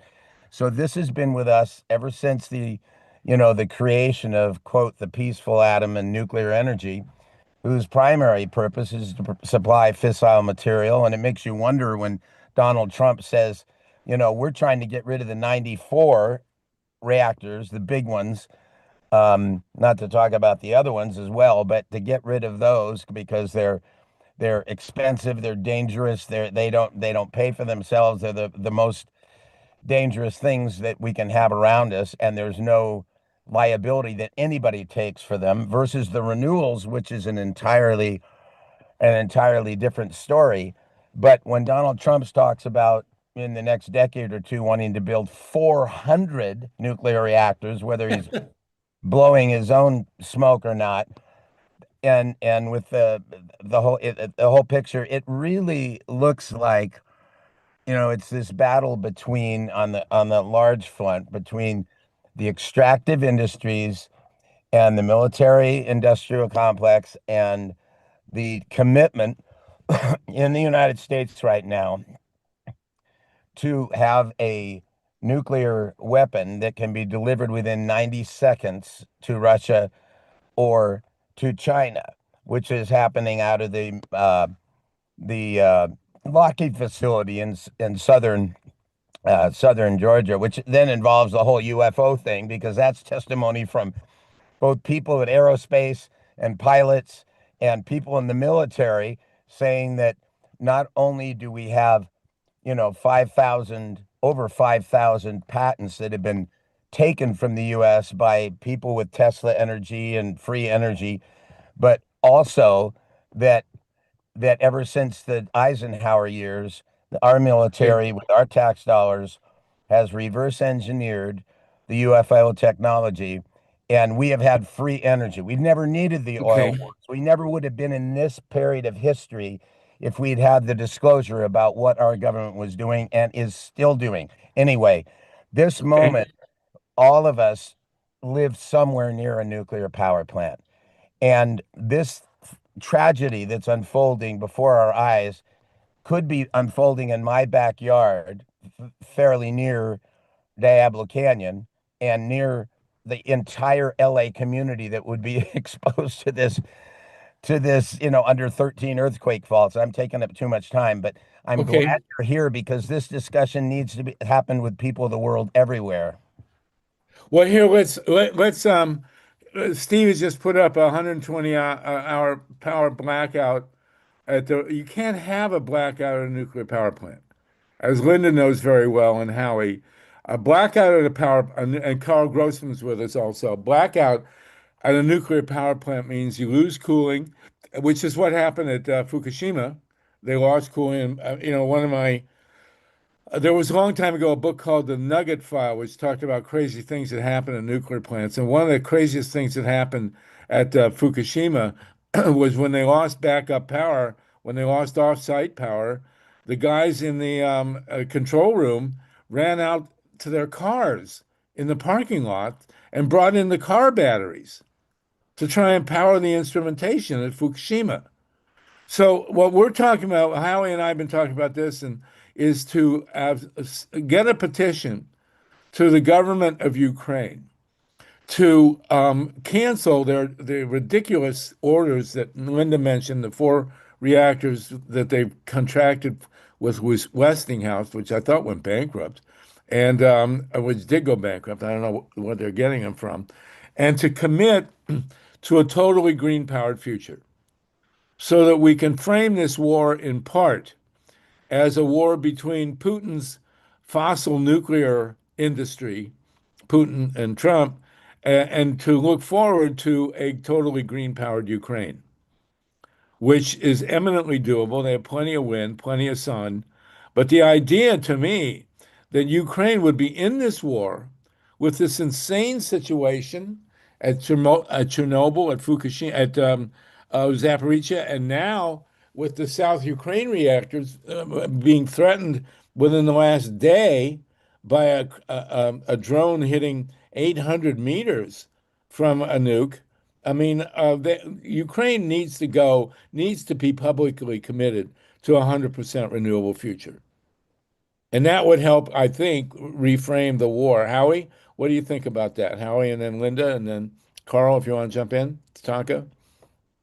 Yeah, I think it would enable Ukraine to appeal to the climate movement, for example, because there's the nuclear issue. There's also the carbon bomb that Trump and Putin are getting ready to explode. We just had news in the last week that Exxon and Rosneft, the big state-owned energy corporation in Russia, have signed an agreement to go back into business together again. And I was looking at this earlier today. If you look at all the oil, gas, and coal projects Russia has already started, if all those fossil fuels are burned, that's 82 gigatons. And that was at the beginning of the war, this reference. And at that time, the total carbon budget for the world to stay below 1.5 degrees Celsius rise in temperatures was 500 gigatons.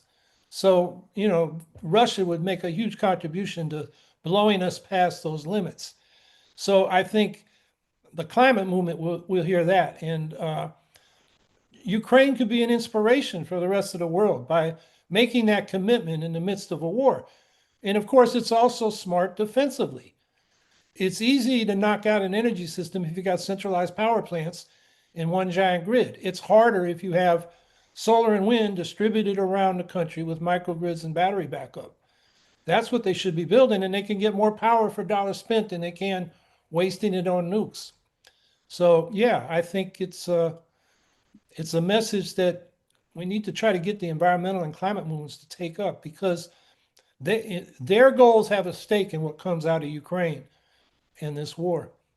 Well, we have 3 countries in Europe, at least, and I'm probably way understating, but the 3 most consequential in many ways that have blown past nuclear power are Germany, Italy, and Denmark. Now, Denmark never had nuclear plants.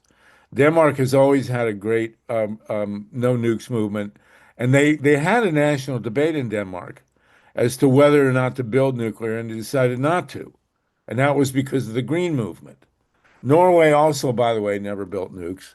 And then Germany had 19 reactors that the great Angela Merkel facilitated shutting them, and Italy also shut their nukes. Now, I think there are other countries in Europe that are supporting Ukraine in this war that have also forsworn the atom.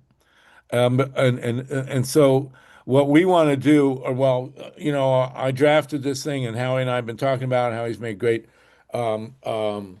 changes to it. I want to discuss it again next week because we'll circulate the draft we like, is to have Zelensky, the prime minister of Ukraine, or somebody in power in Ukraine, saying, look, we're not going to build any more nukes, and we need to shut the ones we've got.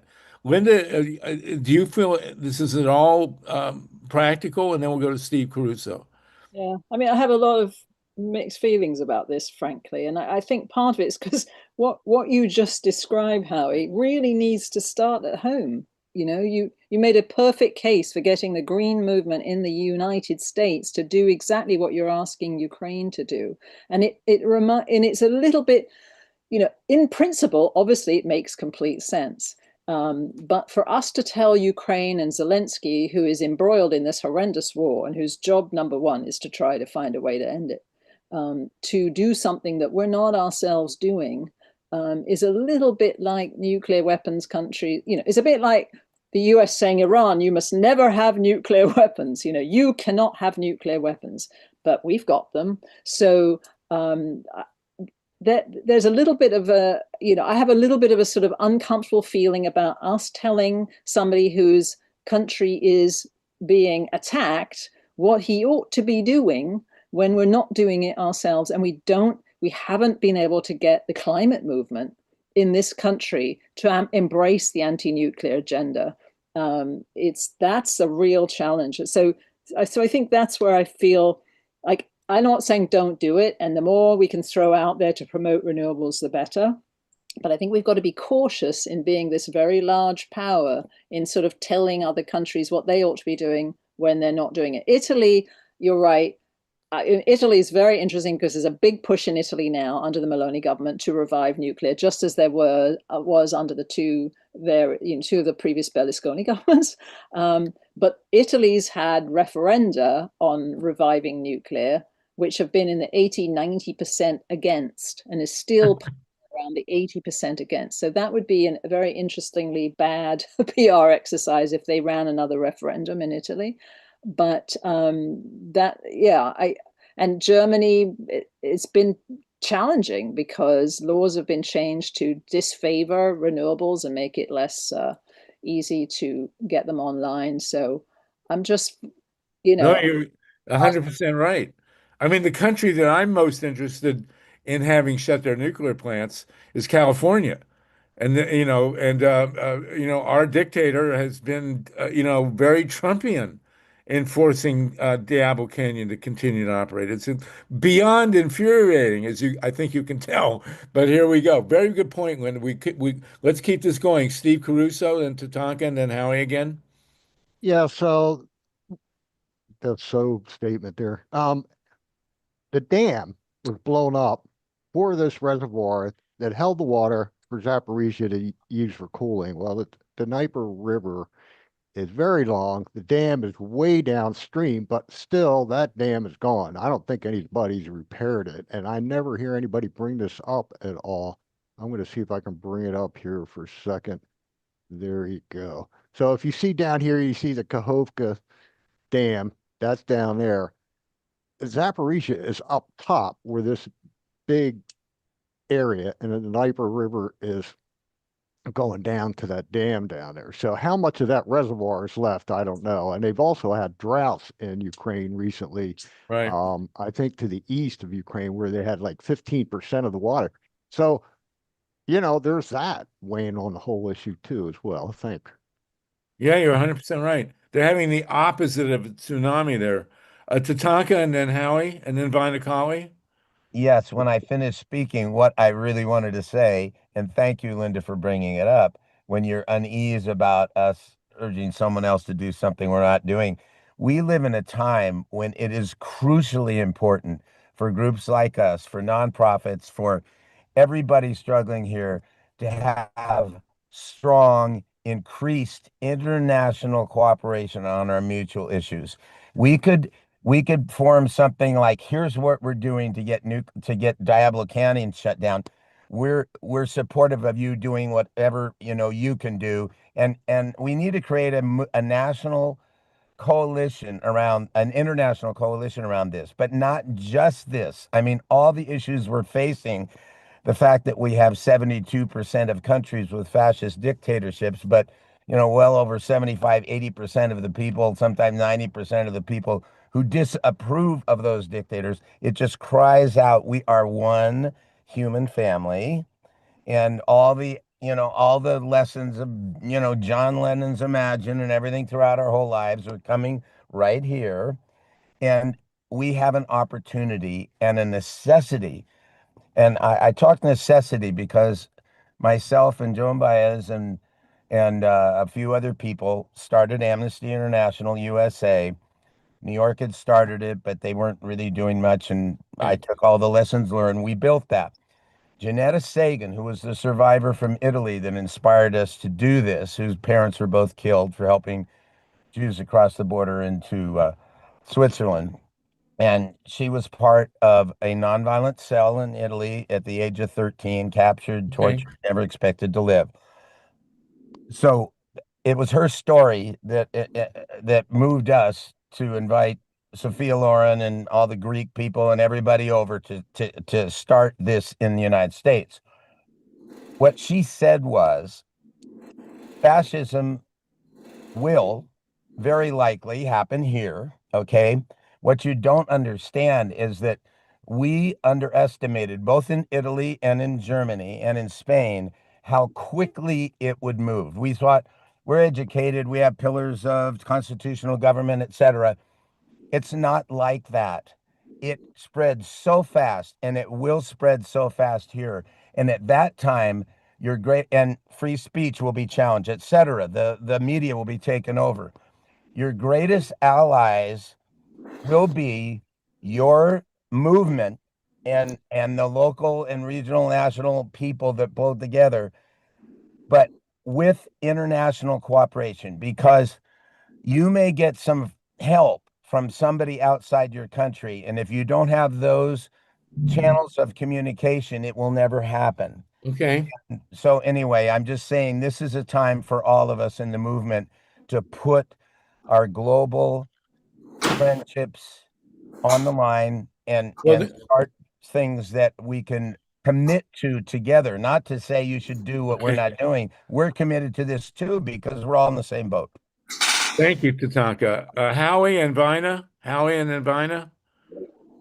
Well, I think Linda raised a good point, and I had this in the back of my mind as I was commenting on the draft, and that is, you know, it's not appropriate for us alone to tell President Zelensky, you know, what policy to adopt.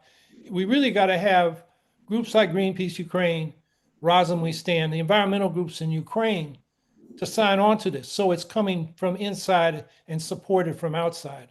That would be a different thing. The Hohova Dam, yeah, that's totally drained. It's just now the Dnieper River. So they, you know, the Russians blew that up after they withdrew, but they blew it up from the inside. The New York Times had a very detailed explanation of how they did it.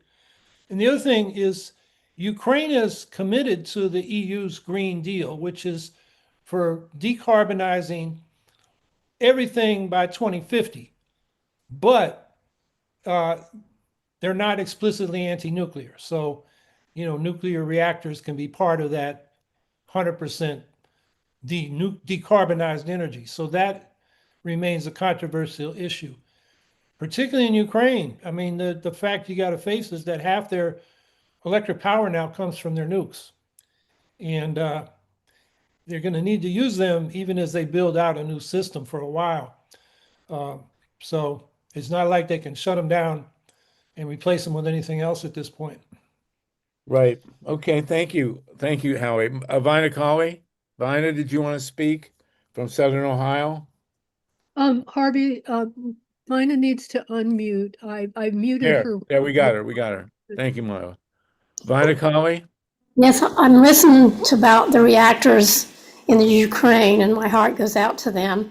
But I'm wondering about Piketon, because, you know, here in the United States, we're running the centrifuge over there right now, and we don't know exactly what they're doing there and how high the assay is.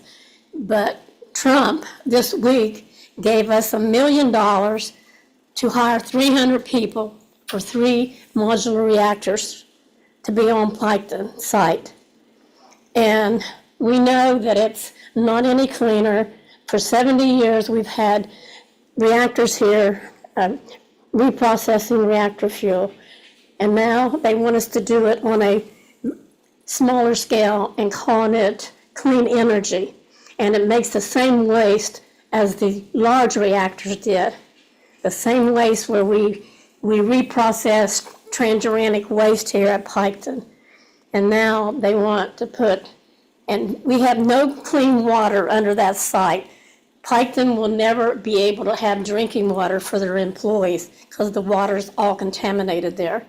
So I don't know where they're going to get the water. The bedrock's fractured and is sitting on top of the largest aquifer in the Midwest. And so I don't, Okay. 300 jobs is worth it. Well, thank you for that, Vina. Linda and Howard, do you want to jump back in on this, and then we'll move ahead? I think your point is very well taken. We did have Svetlana. Howie brought us Svetlana, who is at Razum, the Ukrainian group, and we did discuss this a couple of weeks ago. And so, you know, the idea of an imperial imposition of renewable energy is certainly well taken, but there are local roots to this, and people in Ukraine who would support it.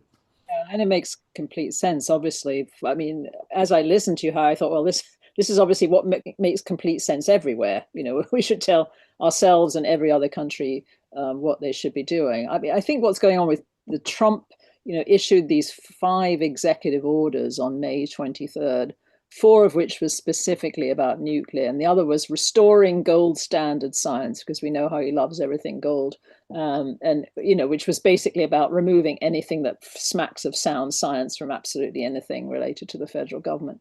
But those 4 EOs on nuclear were full of aspirational grand plans to make everything domestic. So we'll mine our own uranium, we'll make our, you know, we'll do our own fuel processing, will make our own high assay, low enriched uranium fuel for these new small modular reactors that need them because they're fast reactors, which meanwhile, of course, that fuel comes pretty much exclusively from where? Russia. So, you know, this is all about becoming independent, but it's completely aspirational. He issued these incredibly accelerated timelines. You've got to do this in, you know, a year and a half. You've got to do this in 2 years. We're going to triple nuclear by this date and that date. When you read it, it's sort of like science fantasy. Well, it's not science, but it's just sort of fantasy. So it's really alarming, but at the same time, completely unrealistic in terms of being achievable in the timelines that he set. But that does appear to be the agenda, is to try to bring it all back home. That said, of course, with all the impositions of tariffs and so forth, I don't know that that's even, you know, feasible in terms of the materials you need to do it. Everything isn't homegrown, but it obviously has kicked off a huge amount of alarm in a lot of communities, including yours, Viner, and also in the uranium mining communities, where they're trying to open up uranium mines, you know, in the Grand Canyon, places like that, which have had huge opposition from Havasupai and other tribes. So yeah, it's definitely a concern. Well, we want to make a coherent picture here. The reality is there are 94 commercial reactors operating or licensed to operate in the United States, and there are none under construction, 0. Then you have a lot of talk about fusion, which every 10 years is another 10 years away. And, you know, if God forbid they ever got a fusion plant operating, it only burns at 100 million degrees centigrade, which will be a big help to cooling the earth, right? And then there's the idea of the small reactors. And the small reactors are completely in fantasy land. Every experience they've already had with small reactors has been a total failure, technologically, economically, engineering-wise. My understanding is there are 2 of these small reactors operating in the world, 1 in Russia and 1 in China. And that's it. And everybody who looks at the industry here with any kind of technical expertise said, well, 5 years for the prototype and then maybe 10 years, you know, for more. But nobody believes they can do that. And the costs are completely through the roof. On the other hand, and it's one of the most astounding technological realities in human history, is that solar and wind, whatever you may think of them, as well as geothermal and in many ways, most importantly, battery technology, continue to blast through all forms of technological and economic and production barriers. And you know, to the point where now it has become common knowledge that 90% or more of the new electrical generating capacity being built in the world is renewable with battery backup. Now, when Gavin Newsom stabbed us in the back, and I use that term advisedly, you know, it was a term that Hitler used to describe what the Jews allegedly did after World War I. But here we had an agreement in California to shut the two reactors and to convert to renewables. And when he killed, it was signed in 2018. When he killed it in 22, he said he was afraid of blackouts. But the number one thing that prevents blackouts is batteries. And battery technology in California has already prevented two major blackouts that we know of. If you have a battery system backing up your power grid, you're never going to have blackouts. And that's what we're looking at here. Well, So, you know, when I see that here, you know, I, as many of us, and not everybody, I'm totally wholeheartedly in support of Ukraine in this war. But when I see that they've got 4 reactors on order, you know, what's going on here? It makes no sense whatsoever. Mike, I'm sorry. Even be 9 reactors, but you know, none of this makes any sense. I mean, let's face it, you know, none of this makes any sense. It's too expensive, it's too slow, too dangerous, makes waste that we haven't solved. We know all the arguments against nuclear power. It doesn't make any sense. Meanwhile, back at the ranch, as you said, Harvey, renewables are expanding, they're getting cheaper, they are dominating the growth in the energy sector worldwide. So that leaves the question, why? Why is there this obsession in our country and in a number of others, in my home country, Britain as well, of expanding nuclear at the expense of renewables? Therefore, while we wait for the nuclear to come, if it ever does, we continue to use fossil fuels, thus making climate change worse. You know, what is this obsession really about? And I think there's a couple of answers in the US. One of them is the immense lobbying power of the nuclear industry up on Capitol Hill. So they're writing legislation, they're controlling the agenda. So the power of that club in that rarefied air is really immense. And the other is the connection to nuclear weapons.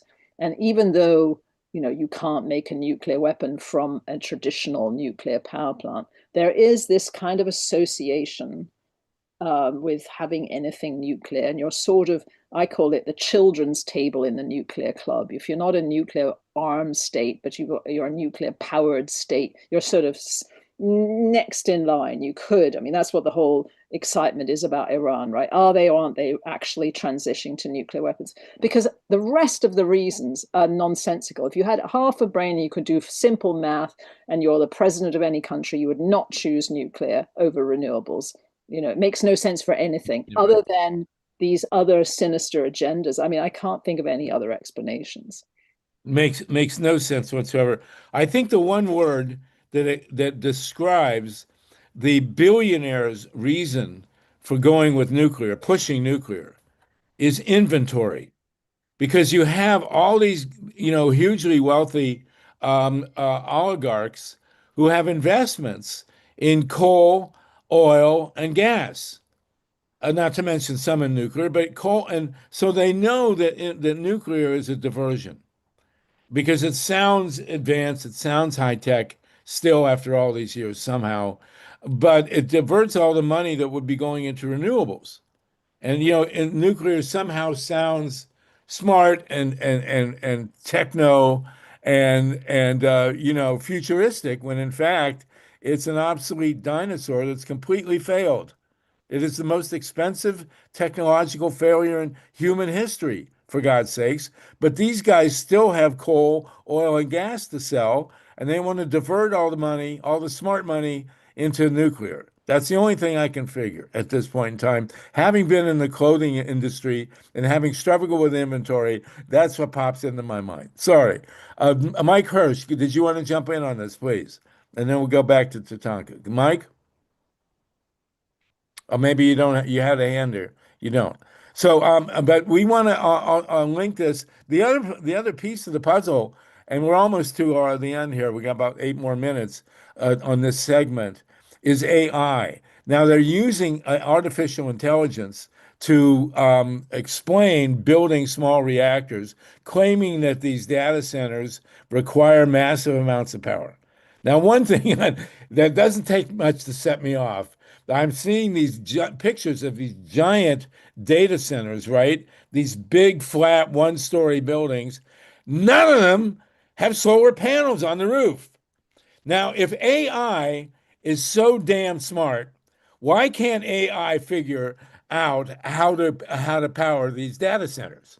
I mean, is that a problem here? I had a lunch with a great guy, Peter Bonnigue, earlier this week, and we're talking about AI, and he said the problem with AI is they keep making mistakes.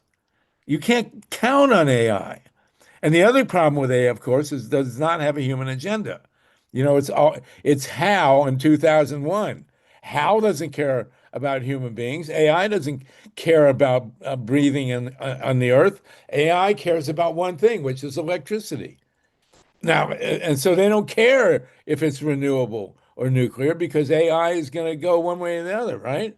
Worst thing, I'll Go ahead. let the guys with their hands up speak in a sec, but the worst thing to me about it is that we're doing it at all. We're in an age of climate crisis. Why on earth are we suddenly coming up with a new technology that is an energy guzzler, on steroids? I mean, the one thing we don't need now is something that consumes more energy when we should be reducing our consumption drastically and addressing our climate crisis. So the first thing is it's a problem in and of itself.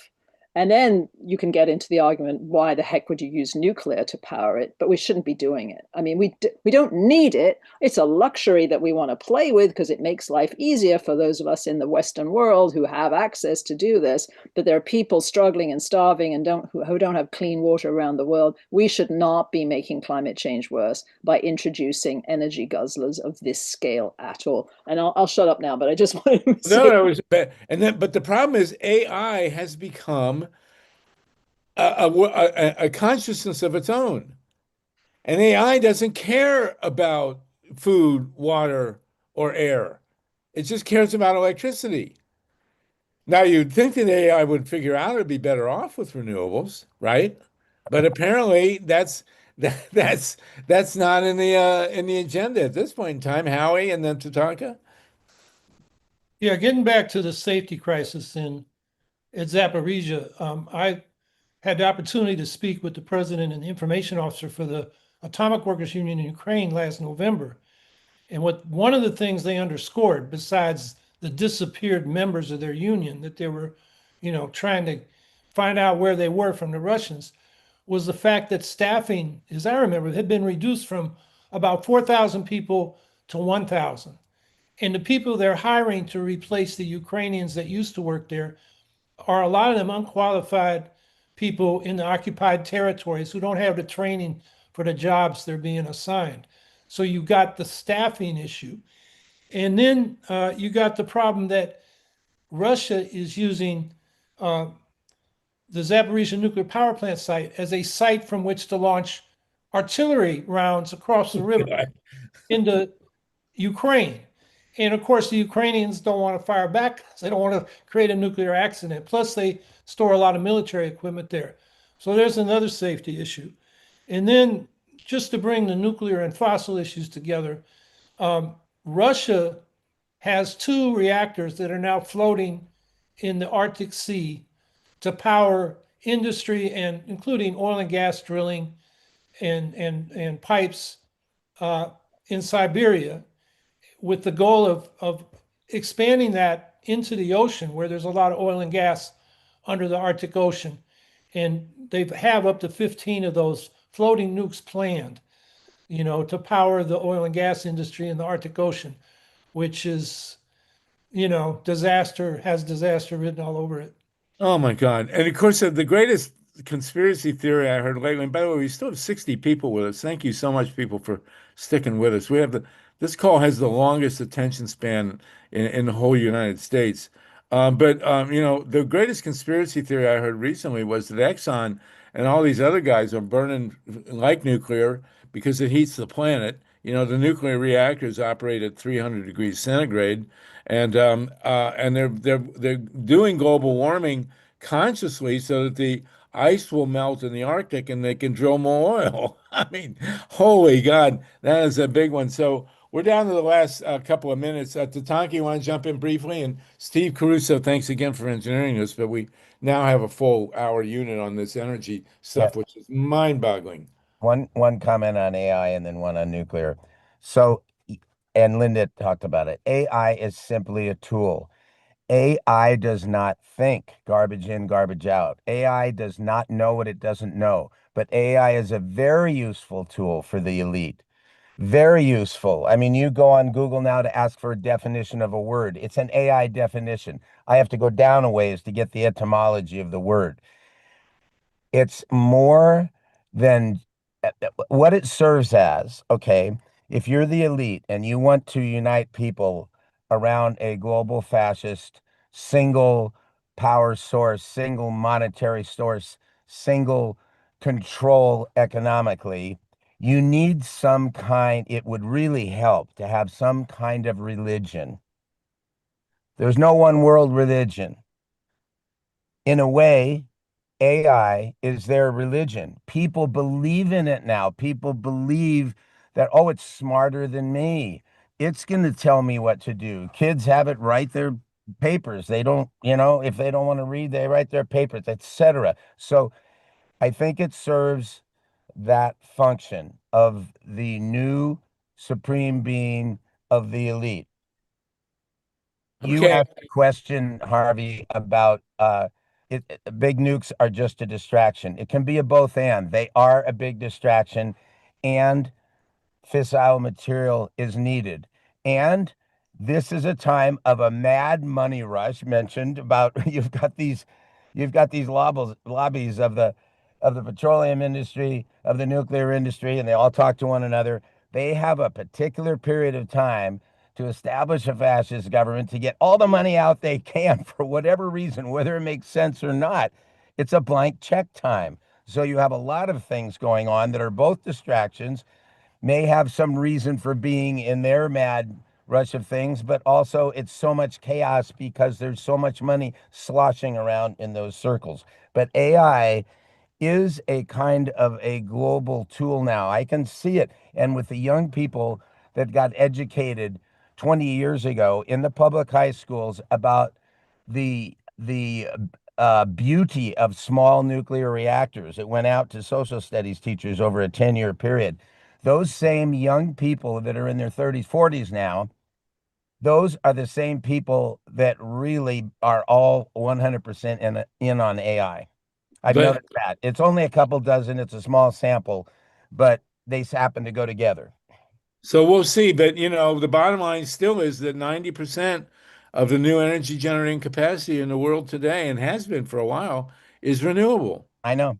And so there seem to be, we seem to But have Harvey, the no. goal is they want to simply control all energy sources. They're perfectly happy to develop renewables when they can, But and yeah, but they want to get everything they can out of their present investments, quote investments. right. Now, National Socialism, it all goes. The only reason Diablo Canyon is open is because of government money, not because it makes any economic sense. Okay, you got that. Well, on that happy note, we will conclude this hour. This has been the Green Grassroots Emergency Election Protection Coalition. We've had Linda Pence, Howie Hawkins, Tatanka Bricker, and many others with us. Mike Hirsch has been our co-convener, and we got Steve Caruso, engineering. This is also Solartopia, and we now have done this for an hour, and it's incredibly important stuff. So thank you so much, everybody. We're going to continue here with our call. If anybody else has things to say, which I think there's a couple other issues we want to deal with, we'll be back next week. And we are going to see if I drafted language. I sent it to you, Linda and Howie and Tonka, everybody. If you're interested, a draft petition that we might give to, that we would sign on to as Westerners. as Linda says, the Ukrainians would join in. There is Razum, which is a really cool grassroots movement in Ukraine, which Howie Hawkins is being part of the green movement here is familiar with. Anyway, thank you so much, everybody. No nukes. And Steve, let's wrap it there if you want. And now we're going to continue on. Anybody wants to talk, we can go to 4:20, and at which point we'll all go toke up. I do want to say that just to point a couple things out, the Pete Hegseth, the true genius who's now running the Department of whatever, either war or peace, I can't remember which, has been convening his major generals. A lot of people believe, the military leadership, that he may be asking or ordering the military leadership to swear an allegiance to Donald Trump. Now, Hitler did this in Germany, and early in the stages of the dictatorship in Germany. Hitler had the Wehrmacht, the German army, forswear its allegiance to the German government or the German people, and instead pledge their loyalty personally to Adolf Hitler. We don't know if that's what's up with Pete Hegseth and his convening of the military leadership here in the country, but it's something we need to think about. And if you want to talk about that, you are welcome to do that. I think it's important. Tatanka, go ahead. Did you want to say something? Yes, just the reason I had my hand up originally was I had a question for Jenny. So I just want to let you know, whenever she comes back, there's a number of things I have questions for her. Today, when I drove through the Central Valley past Visalia near Delano, huge billboard up. I don't know if it went up before or after Charlie Kirk's murder. Huge billboard with Charlie Kirk with the one and all kinds of patriotic things around it with the one word mission, exclamation point. So I wanted to ask her, both in LDS and in MAGA circles, what that translates to for them, and a few other things like that, where I know she would have an insight into the mindset, the communication, the triggering that happens to MAGA people when they hear a particular phrase or word or image. Well, I don't know. Whenever I hear the word mission, I think impossible, but that's a media generation that I'm from. So no, I know it has religious overtones and all kinds of things, but I want to hear from her. Well, we got a bunch of people with hands up. So Howie, you had yours up first, and then we'll go to Mike, Donald, Mickey, and Lynn. Howie, is a legacy hand or? No, that's a current hand. Go for it. I'm a little worried at the coincidence or the coincidence of 800 generals and admirals all in one room at the Pentagon the day before the government may shut down. And there are reports that they may not be able to get back to their posts. So the government shuts down, Trump blames the Democrats, declares an emergency, asks for the loyalty, the personal loyalty of these top military officers, purges those that won't give him that loyalty, and imposes dictatorship. I'm not predicting that. I'm just saying the pieces are there, and we should keep our antenna up and be watching. Well, there you go. That hadn't occurred to me. Glad I raised it. Mike Hirsch, Donald Smith, Mickey, and then Lynn. Mike? Yes, Sluggo, can you hear me now? Yeah. Okay, good. There we go. I just wanted to emphasize that we've got some of the great activists, really a hall of fame of activists on this Zoom. Week in, week out, we've got Jenny, who's relatively new. We've got you, Sluggo, who's one of the founders of the No Nukes movement. Howie Hawkins has been a champion. We've had a lot of, I don't want to even, Tatanka's a superstar. I want to know what we can do. I mean, the news cycle is traumatizing to me. I don't know about other people, but I don't really want to hear more bad news. What I want to hear is good plans. And that's why I really hope that we get to discuss the denim revolution and other solutions, because rehashing how horrible nukes are just makes, makes my ulcers grow bigger and gives me a freaking migraine. So I really want to focus on what we can do. We also are very concerned about the gerrymandering that's going on and threats to our democracy. I don't think that we have the luxury to fine-tune what Zelensky can do as a green revolution after the war, if there's a Ukraine after the war. And I don't want to sound negative. I want to be positive. I want to know what we as these, as the members here can do to make life better and to make the world better. We can go on any news channel and hear how Trump is crapping all over the Constitution and threatening people. We don't need a rehash of that if we can. And I hope I'm not alone in that. But this is like why don't you give us a hint? What do you think we can do? Well, I think the denim revolution is a good start. And I think that rather than reacting to the latest mass shooting and reacting to the latest outrage and stupid thing that Trump says or threatening thing that Trump does, we need to be a little bit proactive and start to organize. Because otherwise we're just kind of bitching and moaning, and that's not going to get it done, in my opinion. So I just want to stay positive, stay focused, and be active and proactive, not reactive or inactive, if that makes any sense. So thanks, everybody. Good for you. Thank you. Donald Smith, go ahead. Donald, are you unmuted? Let's get you unmuted, and Mickey will get you unmuted. Okay, now I'm unmuted. Go ahead.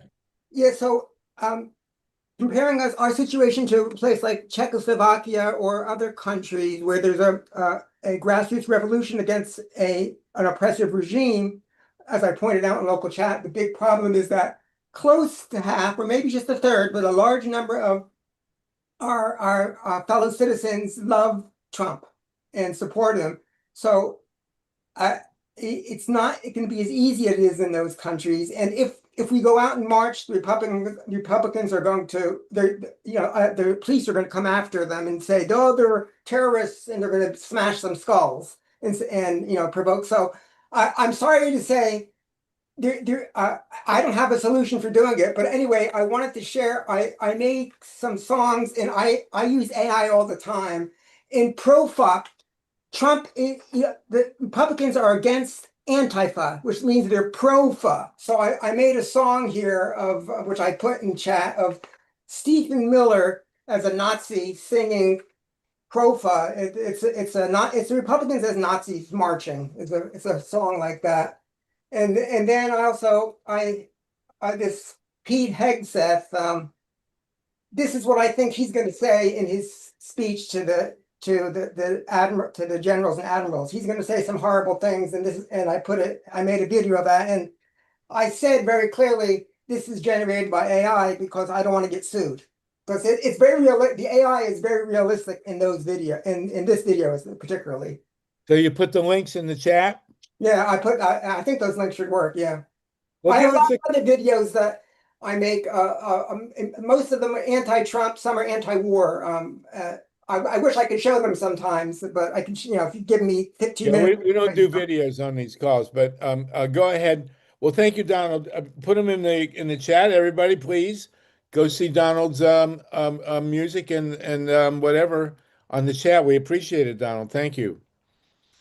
Mickey Leader, Mickey.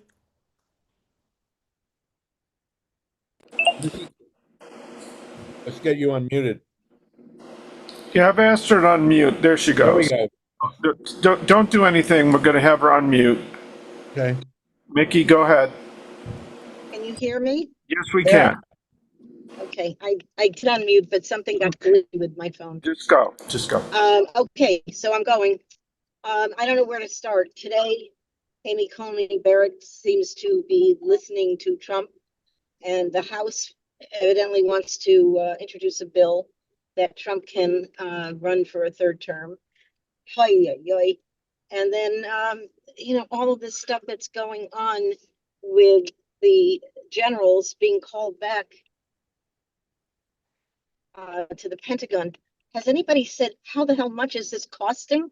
Could this replace some of the Medicaid monies that have been pulled out? 800 people being called back to swear allegiance. Did they ever hear of Zoom? It's unbelievable what's going on. And my husband said to me today, what are we going to do? I don't know what we're going to do, but everybody is getting crazy about wanting to run and win these little elections. And I can't go to sleep because I'm terrified he's going to declare martial law. We all know he's been, testing wherever he could put National Guard and federalize everything. And then he can say, hey, the country is going to hell in a handbag and I'm going to take control. And don't worry about how many places are being gerrymandered, because we're all being gerrymandered, and we're going to be gerrymandered out of a country and out of freedoms. And PBS went out of business today. Who? Did anybody here ever dream anything this insane could have happened? No. Well, yeah, people did. Not exactly in this form, but Sinclair Lewis wrote, "It can't happen here," like 60, 70 years ago. So yeah, we're seeing it happen. It has been thought of. The movie, the book, it can't happen here. That has been out there. And here we're watching it unfold. So we got to do something about it. As Mike Hirsch says. LYNN FEINERMAN, go ahead. Thank you for that. Yes, responding to Mickey's panic, I would say that it's entirely possible, cosmically speaking, that when these 80 generals are put on the spot, they could say no. So maybe a spontaneous nationwide campaign, refuse, just refuse whatever the rump wants you to do. Generals, refuse. So I'm proposing a spontaneous nationwide campaign for everything: social media, signs on the streets, vigils in front of the Pentagon. Refuse. Sounds good to me. Well, here's the question: if you got 800 military guys, I guess probably 10% might be women. What percent do you think, if asked or told to swear personal allegiance to Donald Trump instead of the Constitution of the United States or the people of the United States, what percentage do you think would say yes? I think that is presumed already from everything else Rump has done. It's presumed that they are being called together to either bend the knee or, get whatevered. And so I think it's time for them to not only refuse, but call on their troops to refuse. I think it's time for the military in this nation to have a crisis of conscience and to stand up. And so, again, I propose the refuse campaign. Okay. Well, do you think Trump is going to personally show up at this meeting? I bet he does. Myla, thank you for that, Lynn. Myla Reeson. Well, I love your idea, Lynn. And wouldn't it be wonderful if those generals and admirals refuse to follow those horrible orders?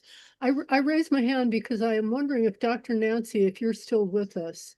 It's my understanding that we were going to have someone from the same organization that you work with, the PNHP, Physicians for National Healthcare Plan, are about to have an annual conference, and they're going to be having some kind of event that in Washington, D.C. And I'm wondering if you know anything about that, if you can tell us about it. Yeah, Dr. Nancy had to leave. Oh dear. Okay, well maybe we'll learn about it. But I've been in touch with the PNHP rep, and she's going to come back at a later date. So thank you so much, Myla, for bookmarking that. It's very important. Okay, we're down to the end here. Does anybody want to speak again before we will convene next week? We're going to have a ton. We had a ton to talk about today, non-stop. Still 45 people with us, and we'll have it again next week. Mickey and then Carrie. Carrie will probably be the last. Mickey, quickly, please, and then Howie Hawkins. Go ahead, Mickey leader. Okay, I had wanted to bring up, I heard it from somebody online, but maybe it's all over the states. This woman came up with this idea that everybody should go register in those gerrymandered districts in all the states that are switching as Republicans. And then they can vote for everybody they want during the election. And then somebody said, well, you can't vote for, your Democratic primary. I think it's well worth a thought if we get that far. I'm very Okay. nervous we're not going to get that far. I don't blame you for being nervous. Thank you, Carrie Larson. Carrie. Yeah, hi. I'm wondering if it's possible to get a movement going to not pay our income tax. Well, that's been talked about. I mean, Trump doesn't pay it, so why should we? Very good. Very good thinking, Carrie. Thank you so much. Howie, and then Steve, and then Don McCann. Just a suggestion on dealing with being proactive about the gerrymandering problem. When Jamie Raskin was on, I asked him what's happening with the Fair Representation Act, which would make Congress proportionally represented through ranked choice voting, from multi-member districts. And he said he just sent out a Dear Colleagues letter to get co-sponsors, and the bill was introduced in late July, and there was only 6 people on it. And then at the end of August, Rashida Tlaib and Joe Neguse joined. So they got a total of 7 out of 435. Now, if we had proportional ranked choice voting, proportional representation in Congress, it wouldn't matter about the districts because all political viewpoints would get their fair share of representation in proportion to the vote support they had. And that seems a lot better solution than gerrymandering wars where, states are rigging the elections in favor of whichever party has the power in those states. So I just urge people to talk to their members of Congress, particularly those progressives. Where the hell is the Progressive Caucus on this question? That bill should have a lot more support and be discussed a lot more. The only time I've heard it discussed in, mainstream media is when Raskin was a host, a guest on one of the MSNBC programs. So I urge people to look at that and make that an issue, part of your agenda in dealing with your congressional reps. All right, Howie, thank you. Don McCann and Steve. Oh, well, Steve Caruso, you were first, and then Don. Go ahead, Steve. Doesn't matter. Don, go ahead. Don, go ahead, and then Steve will be the last. We're out of time, basically out of time. Yes, well, someone asked about the meeting at PNHP, and I used to be national president of PNHP, and I just wanted to say that the information on the meeting is on our website, pnhp.org, and I dropped that in the chat. That's all. What does PNHP stand for, please? Physicians for a National Health Program, single payer supporters, Medicare for all. All right. Thank you very much, Don. Steve, you'll wrap us here. Don, please come back when we have our other guest that wasn't on earlier. All right, you guys. Hey, I'm not done yet. Oh, go for it. Yes. Yeah, well, there's elections coming up in November. In your state, maybe not. Across the country, November 4th. Make sure you are registered. Get your folks registered. Get your neighbors registered. Talk to people. Make sure here in Ohio, it's October 6th is the last registration date. So this is it, folks. The elections are important. It obviously is a sign of our democracy. And if you don't do it, then we don't have one. Thanks. Well, that's a good way to put it. Thank you, everybody. 40 folks still with us, and we're going to rock and roll. We'll see you all next week. It was a pretty astounding session today, I got to say, and we'll keep up. Today was 240, and let's rock and roll, and let's hope by next week we still have some semblance of a democracy. Donald Trump will go down in history as a great learning experience. You heard it here first.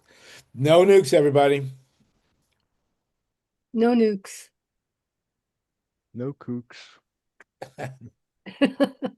We welcome kooks. We like kooks. Just Right. dangerous fascistic ones. Just add D to God. Thank you. Okay. GODD. All right, you guys. See you next week. Take care, everybody. Stay